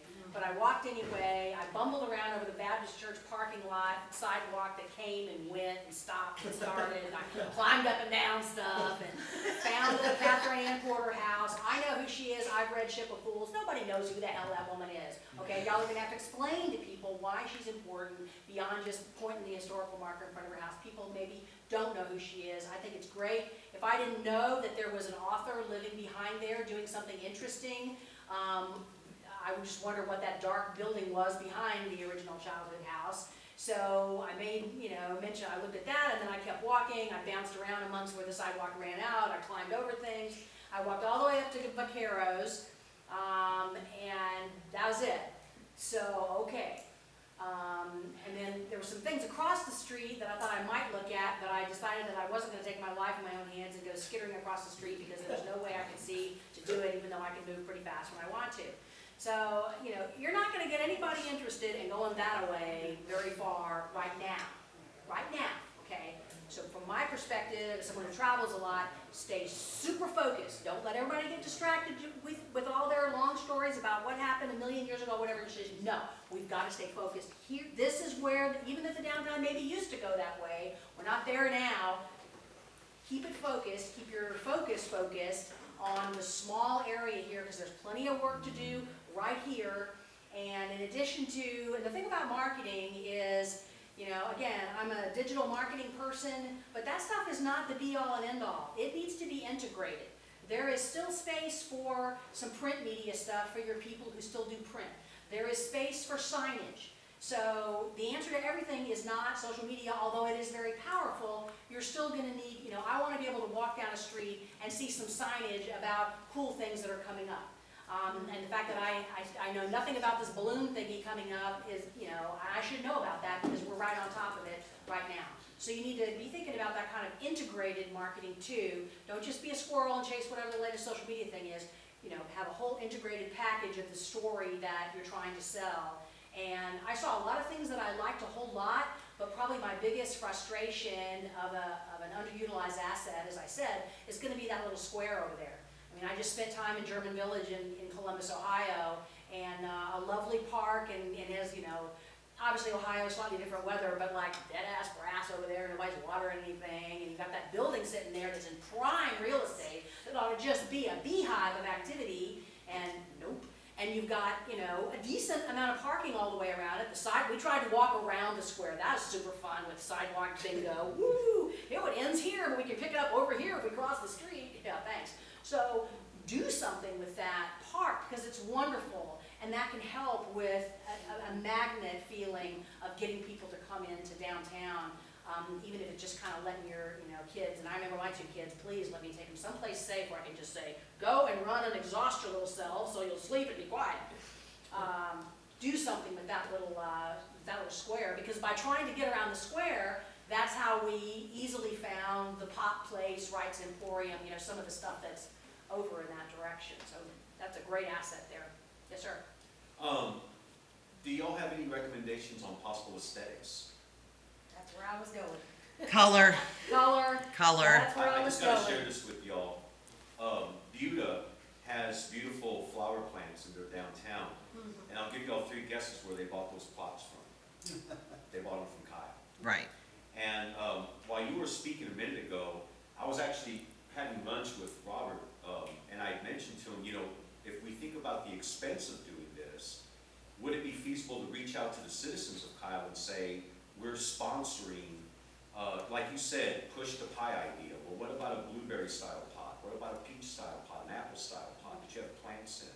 But that you find people willing to actually purchase and donate that into downtown with maybe a plaque on there saying, this was donated by so-and-so. So there are other cities that have done that. I'll tell you the biggest issue with doing planters is maintenance. Because there is nothing that makes flowers look more awful than the Texas heat. And I can see your parks guy over there cringing. Because and I've been in a downtown and took pictures when we did an assessment of the planters with literally the dead plants that the city had spent taxpayer money on to put those in. And then they were not maintained, and they were dead, and they were still sitting there, which looks even worse. People throw their empty beer bottles. Cigarette butts, trash. Then I was in Nacogdoches for a meeting, and their parks department, it was their parks department that did it, but they're literally overflowing with flowers and color and textures and native plants, which are gonna last longer in the heat, and which just really changed the texture of downtown, right? Because it's all historic buildings, and then here's this really vibrant color with lots of different textures in it, but it was being maintained. It was like the polar opposite of the other downtown that had the dead. It's like, oh, well, this downtown is dead, just like the flowers. Sad but true. But just a couple of businesses could maintain some flowers, and it'd be great. Like down in front of the pie company. There's some, or the barbecue place, or there's got those little bump out things. But you've got to have the commitment, or else it just looks awful. Start small, stay focused. All you do is you stick a sign in the planter saying, this planter is being maintained by this business, and when it starts to look bad. Yeah. If I look thirsty, call this number. It goes a long way, the public humiliation can push people. Well, so what are the colors for Kyle? Do y'all kind of associate with a color scheme? In the red brick is important. You might or may not have seen our new signs that. The banners with the water tower. Okay. Oh. I'm talking about the red brick. It's the same red brick that's on our bridges, and then y'all would have come in from this way. So there's a sign that says Kyle. Okay. It's got the red brick behind it. It's kind of like I guess maybe crimson. So kind of like a brick red. Kind of like a deep red. It's not quite finished, but I'd say if we were to associate any colors with Kyle, So you've got red, kind of a deep red. You're associating with blue bonnets. That's the colors blue and white. You got red, white, and blue. That's what's in our seal. Any other colors? Like I see the color of the depot over there is kind of a golden yellow. Where I'm coming at with this is that if you could get kind of a unified color scheme that you guys could work with, then you could have fun things like you've already started with the really cute lamp posts that are really pretty. Well, what if you had a street sign that might be painted in those colors? And that's the way signs that we keep talking about, right? So-and-so business this way, so-and-so business that way. But you have a color scheme. Maybe, I know TxDOT won't let you put a banner across the road. That's kind of too bad. I wish you could do some kind of signage across. But just identifying with colors. Walking back through, when we were coming back from that end down there, we were coming back. I know that there's businesses over there. There's nothing colorful over there to make me even want to go investigate what's going on. So if there's something colorful going on, the eye's going to go, oh, what's over there? Just some thoughts. Does anybody else have any other questions for us before we kind of wrap it up? We're running a little late here too. One thing I think that needs to be considered, in my opinion, from like a business side, we used to be right here on the main drag, and our landlord came to us one day and said, hey, we're moving you out, we're moving in a bar. Right? Heartbreak. And you got 3 months, 4 months to figure out where you're gonna go, what are you gonna do? Right. So, okay, well, what's the logical step you would take? Probably go, well, what's up around HEB and what's the rent like up there? And man, it's pretty crazy, you know, like a similar size space, the rent would be almost triple of what it would be, or what we had been paying. Mm-hmm. So we were able to make it work, we were able to purchase a property and, you know, hang in there, and it's been going great 5 years later, 4 years later, going strong. And we're hoping to build and develop on that land. But if I was a brand new business today, how am I gonna, or let's say I have a home-based business, how am I gonna get into a storefront? If you say, okay, well, it's gonna be $5,000 a month, you're responsible for the triple nets, and we need you to sign a 5-year lease. And personally guarantee it. Yeah, personally guarantee it, right? Are you gonna wanna make that leap? I would say probably I would be uncomfortable with it. So one idea, if you wanted to incubate some retail, an idea that was done in Quitman, 1,800 people, considerably smaller than y'all. They had a developer who'd redone a building, had hoped to recruit a restaurant. The deal fell through, and so he was looking for what he could, other options for what he could do. And the Quitman Development Corporation staff suggested creating a small business incubator. So they divided up the space, which was probably 5,000 square feet, into 10 booths. And it ended up being kind of a public-private partnership. So the Quitman Development Corporation was in charge of curating the businesses that would go in there. And she, you know, went around East Texas, went to Canton, to trade days, and recruited some folks that wanted to go into brick and mortar, but were maybe not ready for a whole individual space, right? Well, I think individual space could be fine, but where's the kind of middle ground between, okay, I operate out of my home, or I'm paying, you know, $4,000 or $5,000 a month? Well, that's what I'm saying with this. Each of them is paying a significantly smaller portion, and the QDC is kicking in on it too. And I feel like the Howry building is a good example of that as well, where the rent, it's just a smaller space, where, okay, you could probably see yourself being able to get in there. Right. I feel like that's a big kind of knock on the downtown, or maybe the town as a whole, is there's not a lot of that local flavor here. It's a lot of the chain stuff. Well, how do you get the local flavor if, you know, it's such a big risk? And yeah, incubator, that would be great. But that also goes back to what is your identity? Who are you? And when we talked this morning about what makes you unique, there are some unique things, but I think some of y'all kind of struggled with identifying what makes you different. And that's hard. I mean, there's a lot of history here, yes, but there's a lot of history everywhere. Well, but maybe that's a good start. You need to know where you've been so that you know where you're going. What if you spend some time taking a look at that museum, making that museum? Maybe it's a project where you invite people to write stories about their families and you put them up. There's a great gallery space right here in this building. That would be a great way to get your community together, just as a start.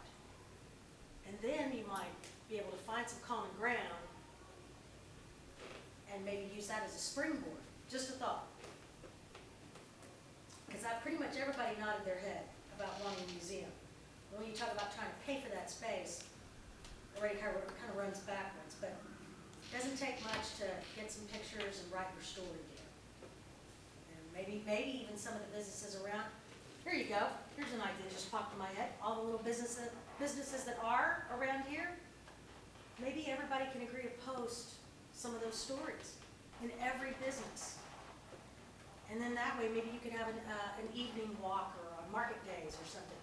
You open up every place, and then people can just walk around from business to business and read those stories about your history.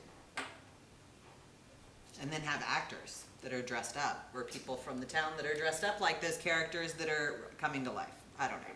I laugh, but it works. We we have cemetery tours where Oh, people cemetery are dressed up, and we get a couple hundred people coming through. the Heritage cemetery. tourism is big money in this state. Well, it's been a pleasure. We've really enjoyed our time here. We're looking forward to writing this report and trying to put together realistic recommendations that are gonna make sense for your community. We're gonna be looking at your zoning ordinance. We're gonna make some suggestions about a review process and making sure that the uses that are allowed and are what you want to gather, or what you want to recruit here, and also to make sure that your ordinances aren't so restrictive that they're preventing investment. I love old buildings. I've lived in old buildings. I've restored old buildings. But I also think that there should be some flexibility, like signage for me. I don't really have a problem with signage because it's not a permanent alteration to a building. And I think it's important to have weird, fun, funky stuff that will catch people's eyes. So we're going to be looking at things like that. I'm sure Sheila's going to be delving a little bit more into your social media and marketing. Faith is going to be coming up with she's done some really amazing, cool things, and I'm sure might have an idea or two for y'all. Eric and Kyle, I know they're going to be able to weigh in with good recommendations also. But ultimately, our goal is to be a resource for you moving forward. We're a nonprofit. We're not making money off of these for our members. Our goal is to be a resource, and we want to continue to support what you're doing as you move forward. So if you haven't given me your contact information, or if you want to get in touch, just to follow up after today, Dex and Scott both have my contact information. Like I said earlier, please reach out. And I got some people's cards today too, just to follow up. I'll send out an email next week just so that y'all have my contact information. But thank you all for being here and for sharing your input and your feedback. Thanks a lot. Oh, great.